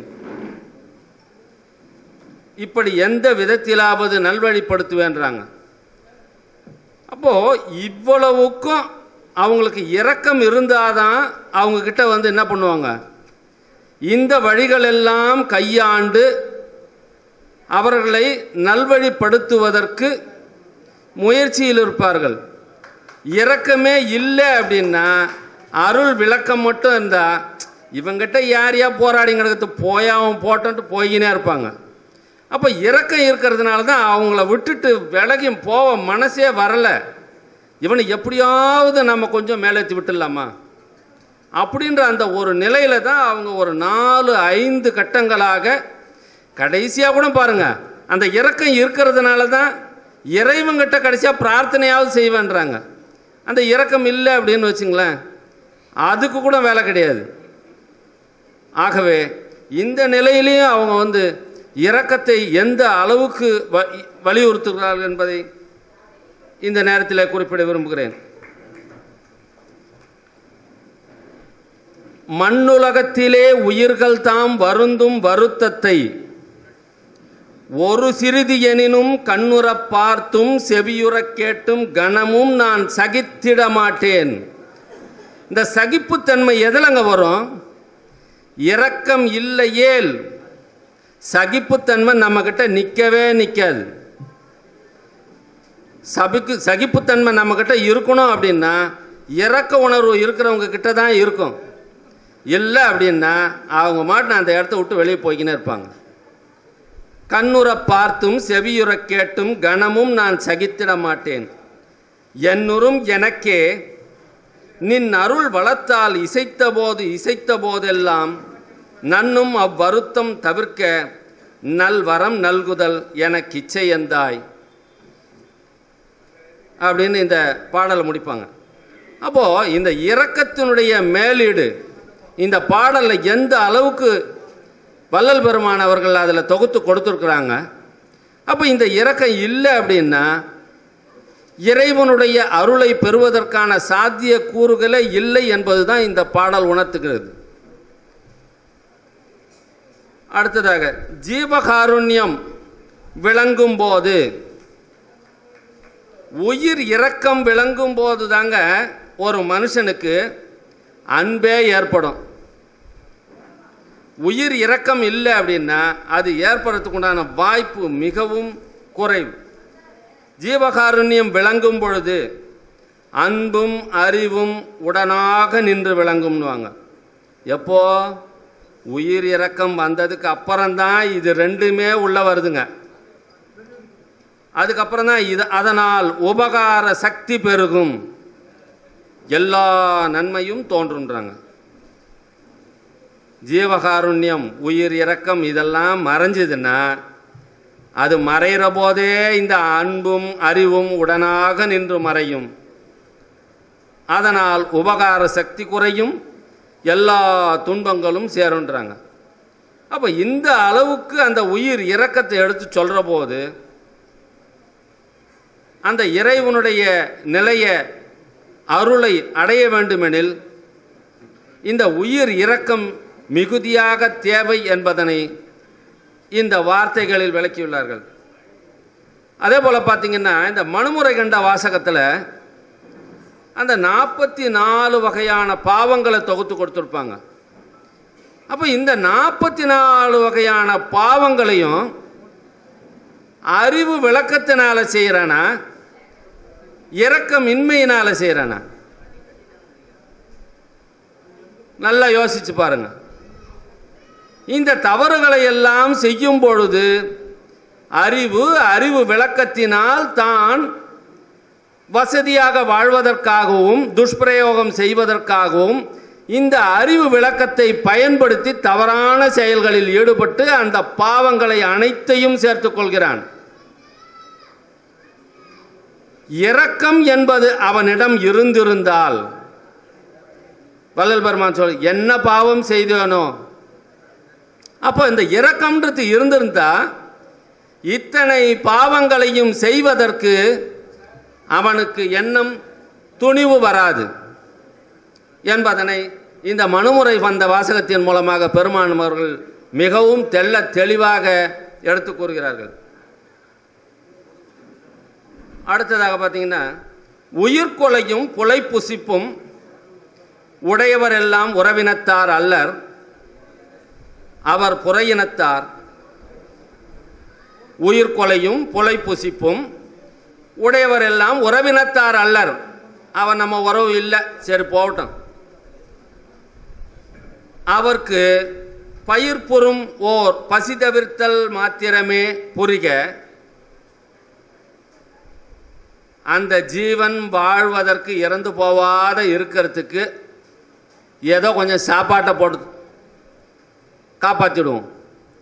அந்த உயிர் இரக்கத்தினாலேயே அத்தனை கொடுமைகளையும் அவன் செய்தும் இந்த உருக்கத்தின் மூலமாக இரக்கத்தின் மூலமாகவே அவனுக்கு கொஞ்சம் சாதத்தை போட்டு அந்த ஜீவன் உயிர் வாழட்டும் அப்படின்ற அந்த ஒரு நிலையை இதில் குறிப்பிட்றாங்க பாருங்க. அதுக்கு அடுத்ததாக சொல்கிறாங்க பாருங்க, பரிந்து மற்றை பண்புரையேல். ஏன்னா அவன் எந்த நிலையில் இல்லை, அவனுடைய அறிவு விளக்கமானது தவறான செய்கைகளில் செல்கிறது. ஆகையினால் நீங்கள் அவனுக்கு இரக்கத்தின் காரணமாக பண்புரையேல் வேற ஏதாவது உதவி செஞ்சிட போறீங்க அவனுக்கு, அந்த உதவி எடுத்துக்கிட்டு மீண்டும் அவன் தவறான காரியத்தில் தான் செல்வான். ஆகவே பண்புரையேல் நண்புதவேல் இங்கே நயப்புறும். நல்லா கவனிச்சுங்க, அப்படிப்பட்ட ஒரு தவறான செய்கையில் செய்யக்கூடிய நபராக இருந்தாலும் அவர் நயப்புறு சன்மார்க்கம் அடை அளவும், சன்மார்க்கத்திற்கு வரக்கூடிய அளவு வரைக்கும் இதுதான் அவனுக்கு விதி ஸ்டேட்டஸ். இதுக்கு மேலே அவனுக்கு ஒத்தாசை பண்ணாதீங்க. அப்படி உள்ள வந்துட்டாவுலன்னா அப்போ நாம் எல்லா உதவியும் செய்யலாம். இது என் ஆணை என்றெனக்கு நவீன்ற அருள் இறையே என்றார் பாருங்க. இதை ஆண்டவனே அவருக்கு சொல்லிட்டார் வள்ளலாருக்கு. அப்புறம் இன்னும் என்ன இதில் இந்த இரக்கம் இல்லைன்னா இவ்வளோ காரியமும் செய்ய முடியாது என்பதை இந்த பாடல்களின் மூலமாக விளக்கத்தை அறியலாம். சரி, இந்த உயிர்கள் இருக்கும் பொழுது மற்ற உயிர்களுக்கு மட்டும்தானா இந்த இரக்கம்? அதையும் தாண்டி பெருமானவர்கள் சமாதி வற்புறுத்தலில் எடுத்து கொடுப்பார் பாருங்க. இறந்து போன அந்த உடலை பார்த்து பரனளிக்கும் தேகம் இது. செத்து போறவனை எடுத்து சுடுற போது கூட அங்கே பாருங்க இரக்க மேலீடு எப்படி இருக்குது பாருங்க. பரனளிக்கும் தேகம் இது சுடுவது அபராதம் என பகர்கின்றேன், நீர் சிறனெளிக்கச் சுடுகின்றீர், செத்தவர்கள் பலரும் சித்த சாமி, உரணளிக்கும் எழுகின்ற திருநாள் வந்தடுத்தது, வீணவந்து நல்லோர் வரணளிக்க புதைத்த நிலை காணீரோ கண்கட்ட மாட்டீரோ. இந்த பாடலின் மூலமாக தன்னுடைய கருத்தை சமாதி வற்புறுத்தல்ல சொல்றார். இறந்து போன அந்த உடல் கூட வதைப்படக்கூடாது என்கின்ற அந்த நிலை இரக்கத்தின் காரணமாகவே, அந்த உருக்கத்தின் காரணமாகவே அந்த சமாதி வற்புறுத்தலில் இந்த வாசகங்களை எடுத்து கூறுகிறார். அப்போ இரக்கம் பாருங்க, உயிருள்ள ஜீவர்களுக்கு மட்டுமா, மனிதர்களுக்கு மட்டுமா, ஏழைய விலங்குகள் பறவைகள் அதற்கு மட்டுமா? சாலை ஓரத்தில் ஒரு ஜீவன் செத்து போய் கிடக்குது. இறக்கப்படாத யாராவது போக முடியுமா? அந்த இறக்கத்திற்கு அறிவு விளக்கம்லாம் தேவையே இல்லை. அடிபட்டு போகுது ஆக்சிடெண்ட்டில், அங்கே பாருங்கள், அது போகிற போதே நம்ம உடம்பு எவ்வளோ துடிக்குது பாருங்கள். இது அடிபட்ட போகுதும் தெரியும். அந்த தெரிகிற போதே நம்ம படபடக்குது மனசு. அந்த படபடப்பு எதனால் வருகிறது? நமக்குள்ள இயற்கையாக இருக்கக்கூடிய அந்த இரக்கத்தின் காரணமாகவே. அங்கே தான் மேலெடுது இரக்கம். ஆனால் மற்ற நேரத்தில் நாம் இந்த இரக்கத்தெல்லாம் விட்டுட்டு என்ன பண்ணுறோம்? வேறு செய்கைகளில் செய்யும் பொழுது தான் இறை அருளை பெற முடியாத நிலைக்கு நாம் மாறுகிறோம் என்பதை இந்த பாடலின் மூலமாக பெருமான் அவர்கள் விளக்கமாக எடுத்து கூறுகிறார். அடுத்ததாக மகாதேவ மாலையில் ஒரு பாடல், என் உயிர் நீ, என் உயிர்க்கோர் உயிரும் நீ, என் உயிர்க்கு துணைவன், என்னை ஈன்ற அன்னை நீ, என்னுடைய அப்பன் நீ, என் அரும் பொருள் நீ, என் இதயத்து அன்பு நீ, என் நன்னெறி நீ, எனக்குரிய உறவு நீ, என் நற்குரு நீ, என்னை கலந்த நட்பு நீ, என் என்னுடைய வாழ்வுக்கு என்னை காக்கும் தலைவ என்று அந்த பாடல்களில் குறிப்பிடுவாங்க. இதில் பாருங்க, இந்த உயிருடைய உறவு, என் உயிர் நீன்றாங்க. இன்னைக்கு பார்த்தீங்க அப்படின்னா இந்த உலகியல்ல பார்த்தீங்கன்னா தினசரி நடக்கக்கூடிய காரியங்கள், வன்கொடுமைகள் நடந்துட்டே தான் இருக்கு. இரக்கமின்மை. இந்த பாடலில் பார்த்தீங்கன்னா என் உயிருக்கு துணைவன் என்று அன்னை நீ, அப்பன் நீ. அப்போ அன்னையாக இருக்கக்கூடியவளை, ஒரு பெண்ணை அன்னையாக பார்க்கும் பொழுது இருக்கக்கூடிய இரக்கம், மனைவியாக பார்க்கும் பொழுது அந்த இரக்கம் இருப்பதினாலே தான் அந்த ஒரு பெண்ணை அன்னையாகவும் மனைவியாகவும் தன்னுடைய சகோதரியாகவும் பார்க்கக்கூடிய அந்த நிலை ஏற்படுகிறது. அதே போல ஒரு தந்தையாகவும் சகோதரனாகவும் பார்க்கக்கூடிய அந்த நிலை தயவு இருந்தால், இரக்கம் இருந்தால் மட்டுமே அந்த நிலை ஒரு மனிதனுக்கு இருக்கும். இந்த நிலையை அதுலேருந்து அப்புறப்படுத்திடுங்க, அறிவு மட்டும் இருக்குது. அவன் என்ன பண்ணுறான்? ஒரு 5 வயது பெண்ணாக இருந்தாலும் பாலியலுக்கு ஆட்கொள்ளப்படுகிறான். காரணம் என்ன? அந்த அறிவு என்ன சொல்லுதோ அதை செஞ்சுட்டே போகிறான். மனம் என்ன விரும்புது அதுக்கு அறிவு ஆட்கொள்ளுது, போயிட்டே இருக்கிறான்.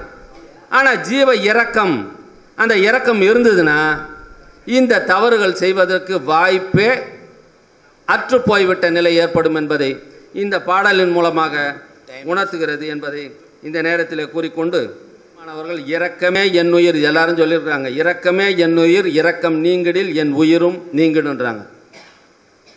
அப்போ இரக்கம்தான் உயிர். இந்த உயிர் இரக்கம் முழுவதுமாக இருக்கும் பொழுது அந்த தவறுகள் செய்வதற்கு உண்டான வாய்ப்பே அதில் இருக்காது என்பதனை இந்த 2 வரிகளில் அவர்கள் குறிப்பிட்டிருக்கிறார்கள். வார்த்தையெல்லாம் நாயகந்தன் வார்த்தை, நம்பிமினோ நமரங்கால் நற்குணம் இதுவே, வானுரைத்த மணிமன்றில் நடம்புரியும் எம்பெருமான் வரவெதிர்கொண்டு அவன் அருளால் வரங்களெல்லாம் பெறவே, ஏன் உரைத்தேன் உளமினிக்க எழுகின்றேன் நீவீர் தெரிந்து அடைந்தின் உடன் எழுமின் சித்தியெல்லாம் பெறலாகும் ஏன் உரைத்தேன். இவை எல்லாத்தையும் எதுக்காக சொல்கிறேன்னா இரக்கத்தால் எடுத்துரைத்தேன்றாங்க. அப்போது யான் அடையும் சுகத்தினால் நீதான் அடைதல் குறித்தே, இந்த இரக்கத்தினால தான் நான் இவ்வளோ சுகத்தையும் அடைஞ்சேன். இந்த சுகம் அத்தனையும் நீங்களும் பெற்றுக்கொள்ளலாம். இரக்கமாக இருங்கள். இரக்கம் இல்லைன்னா யான் அடைந்த இந்த சுகத்தினையும் மரணமில்லா பெருவாழ்வையும் அடைவதற்கு, அருளையும் அடைவதற்கு வாய்ப்பு இல்லை என்பதனை இந்த பாடலில் தெல்ல தெளிவாக குறிப்பிட்டதை இந்த நேரத்திலே நான் கூறிக்கொண்டு என்னுடைய இந்த வாய்ப்புக்கு நல்கிய சிற்றுரையை முடித்து அனைவருக்கும் நன்றி கூறி விடைபெறுகிறேன். நன்றி, வணக்கம்.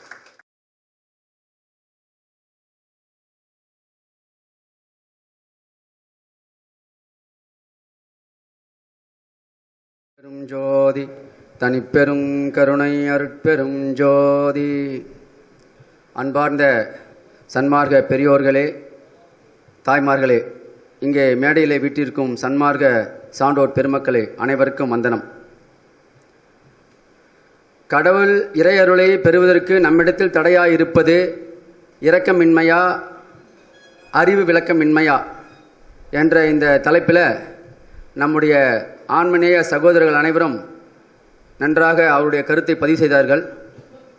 அந்த வகையில் தாயினும் சிறந்த தயவுடை கடவுளே, இது விண்ணப்பத்தில் வருது. சத்திய சிறு விண்ணப்பம் எல்லாம் கேட்டிருப்பீங்க, படிச்சிருப்பீங்க. தாயினும் சிறந்த தயவுடை கடவுளே, இயற்கையே, அஞ்ஞான இருளில் அஞ்ஞான உருவில் அஞ்ஞானிகளாய் அஞ்ஞானத்தில் பயின்று ஏதும் தெரியாது கிடந்த எங்களை பெருமான் பெருங்கருணினால் இப்பௌதீக உடம்பில் சிறிது அறிவு தோற்றுவிடுத்த அஞ்சான்றம் தொட்டு இஞ்சான்றும் வரையில் அது கொண்டு அறிவே வடிவாய், அறிவே மனமாய், அறிவே பொறியாய், அறிவே அறிவாய், அறிவே அனுபவமாய் அறிந்து கொள்ள தெரியாது குற்றமே வடிவாய், குற்றமே மனமாய், குற்றமே பொறியாய், குற்றமே அறிவாய், குற்றமே அனுபவமாய் அனுபவிக்கின்ற சிறியங்கள் திருசமூகத்தில் விண்ணப்பிக்கின்ற விண்ணப்பமும் குற்றமே வடிவாய், குற்றமே குறிக்கும் என்று அறிந்தோமாயினும் குற்றம் குறியாத வகை விண்ணப்பம் செய்வதற்கு ஒருவாட்டான உணர்ச்சி இல்லோம். ஆதலின் துணிவு கொண்டு விண்ணப்பிக்கின்றோம். இக்குற்றங்களே குணமால் குளிதல் தேவரை திருவர் பெருமைக்கு இயற்கை, அதனால் இவ்விண்ணப்பம் செய்கின்றோம் சொல்லிட்டு அதில் வரும். இப்போ இதில் அதாவது அறிவு விளக்கம் இல்லாத இருந்த நமக்கு அறிவை இறைவன் கொடுத்துருக்கிறாரு. ஆனால் அறிவு கொடுத்தோம், நம்ம குற்றம் தான் செஞ்சுட்டு இருக்கிறோம். அப்போ அறிவு கொடுத்தோம், ஏன் குற்றம் செய்கிறோம்? கொடுத்த அறிவை பயன்படுத்த தெரியல, அதை விளக்கம் செய்து கொள்ள தெரியவில்லை நமக்கு. அதனால் இந்த தப்பெல்லாம் நம்ம செஞ்சுட்டு இருக்கோம். நம்முடைய செயல்பாட்டில், சொல்லுல, சிந்தனையில் எல்லாமே குற்றம் இருப்பதற்கு காரணம் இறைவன் கொடுத்த அந்த பகுத்தறிவை விளக்கம் செய்து கொள்ளவில்லை என்பது இங்கே நல்லா புரிஞ்சுக்கலாம். ஜீவகாரியம் என்கின்ற மோட்ச வீட்டின் திறவுகோலை காலம் உள்ள போதே சம்பாதித்து கொண்ட சம்சாரிகள் என்றாரு. இங்க பார்க்கணும், ஜீவகாரியம் என்கின்ற மோட்ச வீட்டின் திறவுகோலை காலம் உள்ள போதே சம்பாதித்து கொண்ட சம்சாரிகள் சரியே கிரியே யோகம் ஞானம் போன்ற சாதன சகாயங்களை வேண்டாமல் எக்காலத்தும் அடையாத இன்ப வீட்டை அடைந்து உள்ளே புகுந்து நித்திய முத்திரர்களாய் வாழ்வார்கள் என்பதை அறிய வேண்டும் என்றாரு. இங்க ஜீவகாரணத்தில் இவர் நன்மை இருக்குதுன்றாரு. ஆனா அங்க என்ன சொல்றாரு?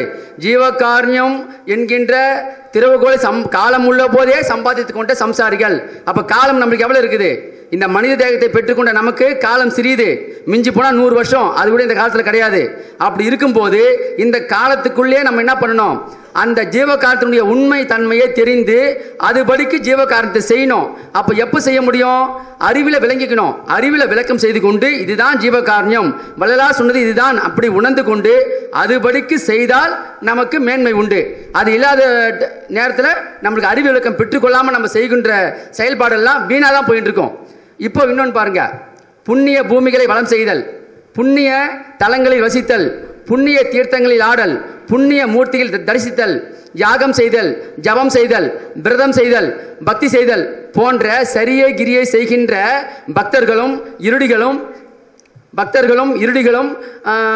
உணவை நீக்கி உறக்கத்தை விட்டு விடய சார்புகளை சுரந்து மனோலயம் செய்கின்ற யோகிகளும் அளவிருந்த சித்தி இன்பங்களை பெற்றுக்கொண்ட சித்தர்களும் எல்லா விதமான பற்றுகளை துறந்து பிரம்ம அனுபவத்தை பெற்றுக்கொண்ட ஞானிகளும் ஜீவகாரியம் என்கின்ற மோட்ச வீட்டின் ஜீவகாரியம் என்கின்ற சாவியை சம்பாதித்துக் கொள்ளாதீர்களே. ஆனால் அந்த ஜீவகாரியம் என்கின்ற மோட்ச வீட்டுக்கு முன்னும் பின்னும் ஏறி சமீபத்தில் காத்திருந்து மீளவும் அத்திறவுகோலை சம்பாதித்துக் கொள்ள திரும்புவர்கள் அல்லாது கதவை திறந்து உள்ளே புகுந்து நித்திய முத்திரங்களை வாழ மாட்டார்கள் என்பதை உண்மையாக அறிய வேண்டும் என்றாரு. இப்போ இந்த இடத்துல பிரம்மானுபவம் எல்லாம் பற்றுக்களையும் துறந்த பிரம்மானுபவத்தை பெற்றுக்கொண்ட ஞானி இருக்காரு. ஆனா அவரே உள்ள போக முடியல. அப்ப அறிவு விளக்கம் இருக்குது, ஆனா அவர் உள்ள போல. சரி, இப்ப ஜீவகாரமே பண்ணிட்டு இருக்கிறாங்க. அந்த காலத்துல இருந்து இந்த காலம் வரையும் நம்ம சன்மார்க்கிகள் யாரு உள்ள போனாங்க? எப்படி போனாங்களா? வள்ளலாருக்கு அப்புறம் அந்த காலத்திலிருந்து பெருமானார் தோன்றும் துணையாக இருந்த அந்த காலத்திலிருந்து இந்த காலம் வரையும் ஜீவகாரியம் என்கின்ற அந்த உணவை செய்து கொண்டே இருக்கின்ற நம்முடைய சன்மார்க்கிகள் இவங்க பிரம்மானுபவத்தை பெற்றுக்கொண்டாங்க, ஆனா அறிவிலக்கம் பெற்றுக்கொண்டாங்க, அவங்க பெறல. அப்போ இவங்க அறிவிலக்கம் பெற்றுக்கொண்டார்கள், ஜீவகாரியம் செய்து அறிவிலக்கத்தை பெற்றுக்கொண்ட சன்மார்க்கிகள் ஏன் நித்திய முத்திரர்களாய் வாழவில்லை? அப்ப என்ன காரணம்? அப்பதான் அங்கதான் நம்ம தெரிஞ்சிக்க வேண்டிய விஷயம் இருக்குது. ஜீவகாரண்யம்னா என்ன, ஜீவகாரண்யத்தில் நம்மளுக்கு ஏன் குறை இருக்குது, என்ன குறைபாடுனாலும் நம்ம அந்த நிலையை அடையல அப்படின்னு ஒவ்வொருத்தரும் விசாரணை பண்ணணும். அந்த விசாரணை பண்ணும்போது, சத்விசாரம் பண்ணும்போது தான் அறிவு விளக்கம் பெறும். சத்விசாரம் பண்ணாத வரையும் அறிவு விளக்கம் பெறாது. இதுக்கு பேருபதேசத்தில் விட கொடுக்குறாரு பெருமானார். என்ன கொடுக்குறாரு? நமது ஆன்மாவை மூடிக்கொண்டிருக்கின்ற பச்சை திரையாகிய ராகாதிகளை விசார அதி உஷ்ணத்தால் அல்லது மற்ற உஷ்ணங்களால் நீக்க முடியாது. இது ஒரு யோகியினுடைய அனுபவத்தில் தெரியும். இது சாதாரண மனுஷ தரத்தில் உண்டு பண்ணிக்கொள்ள தெரியாது. இதை விட, இவ்விசாரத்தை விட ஆண்டவரிடத்தில் தோத்திரம் செய்கின்றதிலும் ஆண்டவரை சிந்திக்கின்றதிலும் அதிக உஷ்ணம் உண்டாகும்.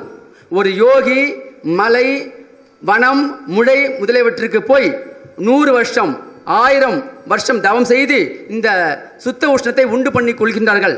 அதை பார்க்கிலும் கோடி பங்கு, 10 கோடி பங்கு ஒரு ஜாமம் நேரம் மனதில் இக விசாரிப்பன்றி பர விசாரிப்புடன் ஆண்டவரை தோத்திரம் செய்தாவது, ஆண்டவரை சிந்தித்துக் கொண்டாவது என்றால் நாம் பெற வேண்டியதை பெற்றுக்கொள்ளலாம் என்றாரே, அந்த விளக்கம் எங்க போச்சு நம்மளுக்கு? அப்போ வளரா சொல்ற வார்த்தையில் தப்பா? ஒன்று வளரா வார்த்தையில் தப்பு இருக்கணும், இல்லை நம்ம செயல்பாட்டில் தப்பு இருக்கணும். வளரா வார்த்தை தப்பு இருக்கிறது வாய்ப்பே கிடையாது. அது சத்திய வார்த்தை. அது அப்போ அவர் சொன்னதை சரியா புரிஞ்சுக்கின்னு விளக்கம் பண்ணி கொள்ளவில்லை நாம. அதனால தான் நாம் இன்னும் அந்த நிலையை அடையல என்பதுதான் அறிவு விளக்கம் இன்மை என்ற தலைப்பு கொடுத்து சரியாக தான் போச்சு. இப்போ ஏன்னா பட்டிமன்றம் நம்மளுக்கு பிடிக்காது, ஏன்னா வாதம் வரும். ஆனால் அதுக்கு தான் ஆய்வரங்கும் நம்ம நடத்தணும் சொல்லி 1 வருஷமாக இப்போ தான் ஆய்வரங்கு பேர் வச்சுட்டாங்க. ஆனால் அதை கொஸ்டின் மார்க் போடுறாங்க. கொஸ்டின் மார்க் போடவே கூடாது. அதில் கொஸ்டின் மார்க் போடாமல் தான் அந்த வரணும் அந்த வார்த்தை. அப்போ தான் வாதம் வராது. ஆக இது இப்படி இருக்குது. இப்போ நல்லா புரிஞ்சுங்க. இந்த இப்படி இருக்கிற இந்த நிலையில் ஒரு ஜாமம் நேரம் இக விசாரிப்பன்றி பர விசாரிப்புடன் அப்படின்றாரு. நமது ஆன்மாவை தெரிய ஒட்டாமல் மூடி இருக்கின்றாரு. அப்போ ஆன்மா என்பது என்ன? ஆன்மா என்பது இயற்கை. ஆன்மா என்பது இயற்கை. அதனுடைய குணமாகிய தன்மை தயவு, அதுவும் இயற்கை. இயற்கையாக நம்முடைய ஆன்மாவை எது மூடிக்கொண்டிருக்கின்றது? பச்சை திரையாகிய மாயா திரையாகிய ராகாதிகள் என்றாரு. அப்ப ராகாதிகனா என்ன? செயற்கை குணம். இயற்கையே வடிவான நம்முடைய அமைப்பை செயற்கையாகிய அந்த போர்வை, அந்த திரைகள், மாயாமன குணங்கள், அந்த ஓர் அறிவில் இருந்து 5 அறிவு வரையும் நம்ம வாழ்ந்து அந்த ஆன்மாவில் வாழும்போது இருந்த அந்த தீய குணங்களும், மனித பிறவியை பெற்றுக்கொண்ட பிறகும் இதில் எத்தனையோ பிறவை பெற்றுட்டோம். மனித பிறவிலே எத்தனையோ பிறவை பெற்று அதில் பெற்றுக்கொண்ட சம்பாதித்து கொண்ட தீய குணங்களும் எல்லாம் சேர்ந்து இயற்கை வடிவான நம்மளை அப்படியே இயற்கையினுடைய சொரூபமாக தெரியாமல் செயற்கையாக வச்சு மூடி வச்சிருக்குது.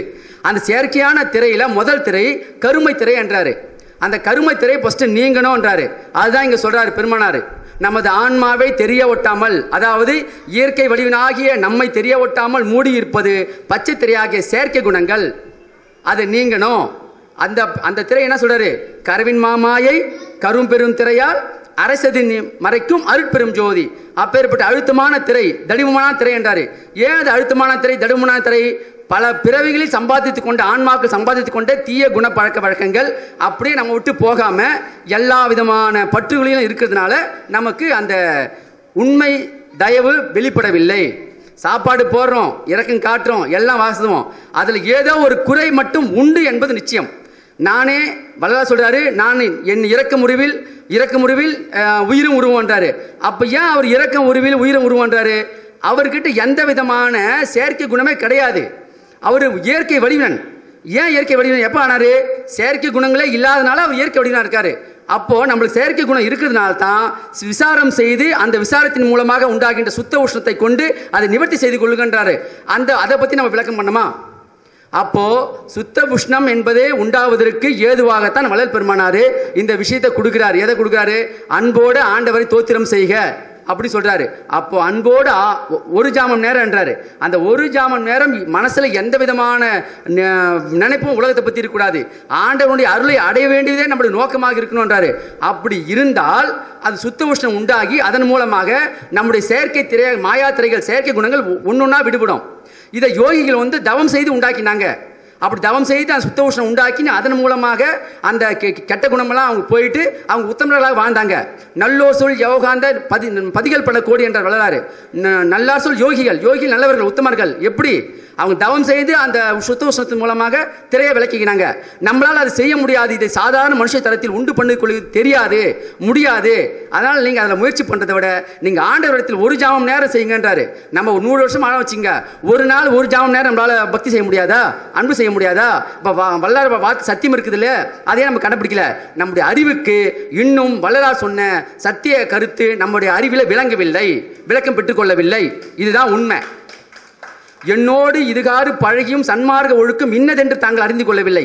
வருத்தப்பட்டாரா இல்லையா பெருமானார்? இதுகாரம் என்னோடு பழகியும் சன்மார்க்க ஒழுக்கம் இன்னதென்று தாங்கள் அறிந்து கொள்ளவில்லை.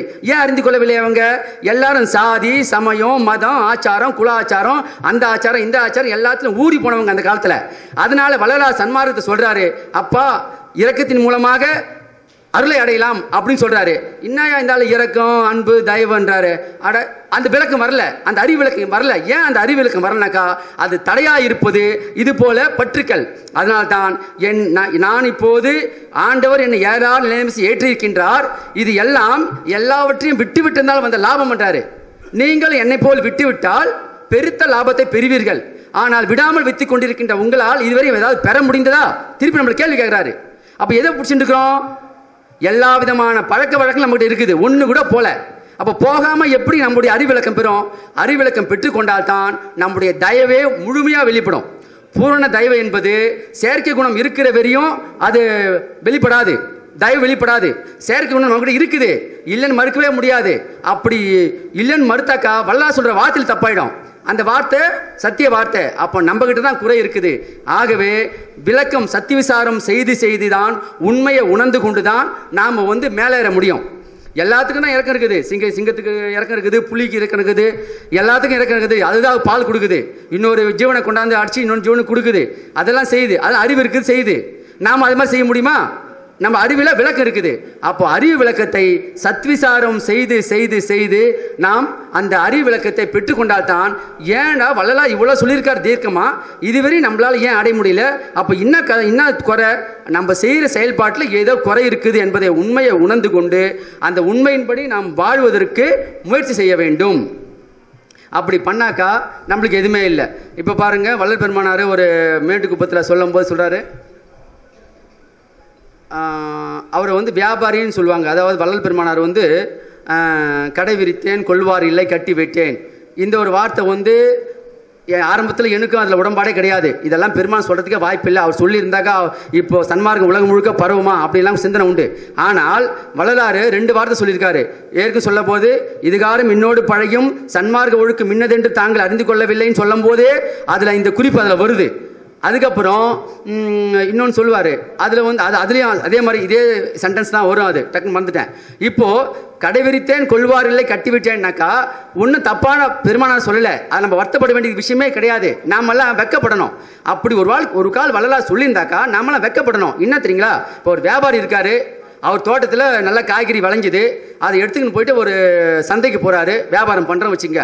அங்கே வியாபாரம் ஆகலைனாக்கா அந்த வியாபாரத்தையும் நம்பி இருக்கிற ஆள் கடையை மூடிட்டு வரா? வியாபாரம் பண்ண மாட்டாரா? இந்த சந்தையிலாம் அடுத்த சந்தைக்கு போய் விற்க போகிறாரு, அங்கே வாங்க போகிறாங்க. அப்படி தான் வள்ளலார் தன்னை சுற்றி இருந்த 4 பேர்களும் தன்னை சுற்றி இருந்த சிலருக்கு சாதி சமய பற்றுகளில் ஆழ்ந்த பக்தி இருந்ததுனால அவங்களால வள்ளலார் சொல்கிற அந்த தயவையும் அன்பையும் புரிந்து கொள்ள முடியாதனால அவங்க விளக்கம் பெறல. அதனால உங்களுக்கு சொல்றதை இதோட நிப்பாட்டிக்கிறேன் அப்படி சொல்லிட்டு தான் கடை விரித்தேன், உங்களுக்கு தயவு என்ற உண்மை விஷயத்தை விரித்தேன், உங்களுக்கு அறிவில் விளக்கம் இல்லை, தயவின் மூலமாக அருளை பெற்றுக்கொள்ளலாம் என்று சொல்ற அந்த உண்மை அறிவு விளக்கத்தை உங்களுக்கு விளக்கம் பண்ணி முடியல, அதனால உங்களுக்கு சொல்றதை நிப்பாட்டிக்கிறேன் என்ற ஒரு கருத்தோடு தான் அந்த வாசகத்துக்கான உண்மை பொருளை தவிர அதில் ஒன்றும் நம்ம அசிங்கப்படுறதுக்கோ வருத்தப்படுறதுக்கோ ஒன்றும் கிடையாது. ஆகவே அறிவு விளக்கம் என்பது மிக மிக அவசியமாக இருக்கின்றதும் திறவாயோ திரைகளெல்லாம் தவிர்த்தே திருவருளாம் பெருஞ்சோதி திருவுரு காட்டாயோ உருக்கியமுத் ஊற்றெடுத்து என் உடம்பு உயிரோடு உளமும் ஒளிமயமே ஆக்கூற மெய் உணர்ச்சி அருளாயோ. அப்ப மெய் உணர்ச்சி என்றது என்ன? அந்த மெய் உணர்ச்சி நம்ம பெற்றுக்கொண்டோமா? மெய் உணர்ச்சி பெற்றுக்கொண்டால் அப்பொழுதே அச்சனமே நமக்கு அருள் வெளிப்படும். அந்த மெய் உணர்ச்சி நம்மளுக்கு ஏன் வரலனாக்கா, மெய் உணர்ச்சி என்கின்ற அந்த உண்மை தயவையும் உண்மை அன்பையும் பெற்றுக்கொள்ளாததற்கு, விளங்கிக் கொள்ளாததற்கு ஒரே காரணம் நம்முடைய செயற்கை குணங்களாகிய நம் அறிவை மறைத்து கொண்டிருக்கின்ற, நம் அறிவை விளக்கமில்லாமல் மறைத்து கொண்டிருக்கின்ற அந்த செயற்கை குணங்கள், காமம், குரோதம், லோபம், மோகம், மதம், மாச்சரியம் என்று சொல்லக்கூடிய அந்த 6 வகையான தீய குணங்கள் நம்முடைய ஆன்மாவை தெரிய ஒட்டாமல் மறைத்திருக்கின்றன. அந்த மறைப்பு கீழ்த்திரையில் ஒரு பாகம், மேல் திரையில் ஒரு பாகம் என்றாரு. கீழ்த்திரையில் இருக்குது இகலோக போக லட்சியத்தை உடையது, மேல இருக்குது பரலோக சாத்தியத்தை உடையன்றது. ஆனால் நீங்கள் எல்லோரும் நல்ல விசாரணையோடு இருந்தால், அந்த நல்ல விசாரணையின் மூலமாக, நல்ல விசாரணை இருக்கணுன்றாரு, விசேஷ நன்முயற்சி செய்தல் வேண்டும் என்றாரு. சாதாரணமா செயற்கை குணத்தை நம்மளால விட்டுடவே முடியாது. செயற்கை குணம் என்பது அடர்ந்த ஒரு திரை, அடர்ந்த திரை, பலமான திரை, பல பிறவி சம்பாதித்துக் கொண்ட திரை. அது அவள் லேசில் போகாது. விசேஷ நன்முயற்சி செய்து அதை தவிர்த்து கொள்ள வேண்டும் என்றாரு. அப்படி தவிர்த்து கொண்டால் நாம் பெற வேண்டிய லாபத்தை விரைந்து பெறலாம். ஆகவே அறிவு விளக்கம் என்பது, ஆண்டவன் அருளை பெற வேண்டுமானால் அறிவில் விளக்கம் பெற்றுக்கொள்ள வேண்டும். அப்போதுதான் வள்ளலார் சொன்ன கருத்து, சுத்த சன்மார்க்க கருத்து என்ன என்று விளங்கும். அதன் மூலமாக நம்ம செய்கின்ற ஜீவகாரணி பணி சிறக்கும். பிறகு எல்லா நன்மையும் உண்டாகும் என்று சொல்லிக்கொண்டு நிறைவு செய்கின்ற. நன்றி, வணக்கம்.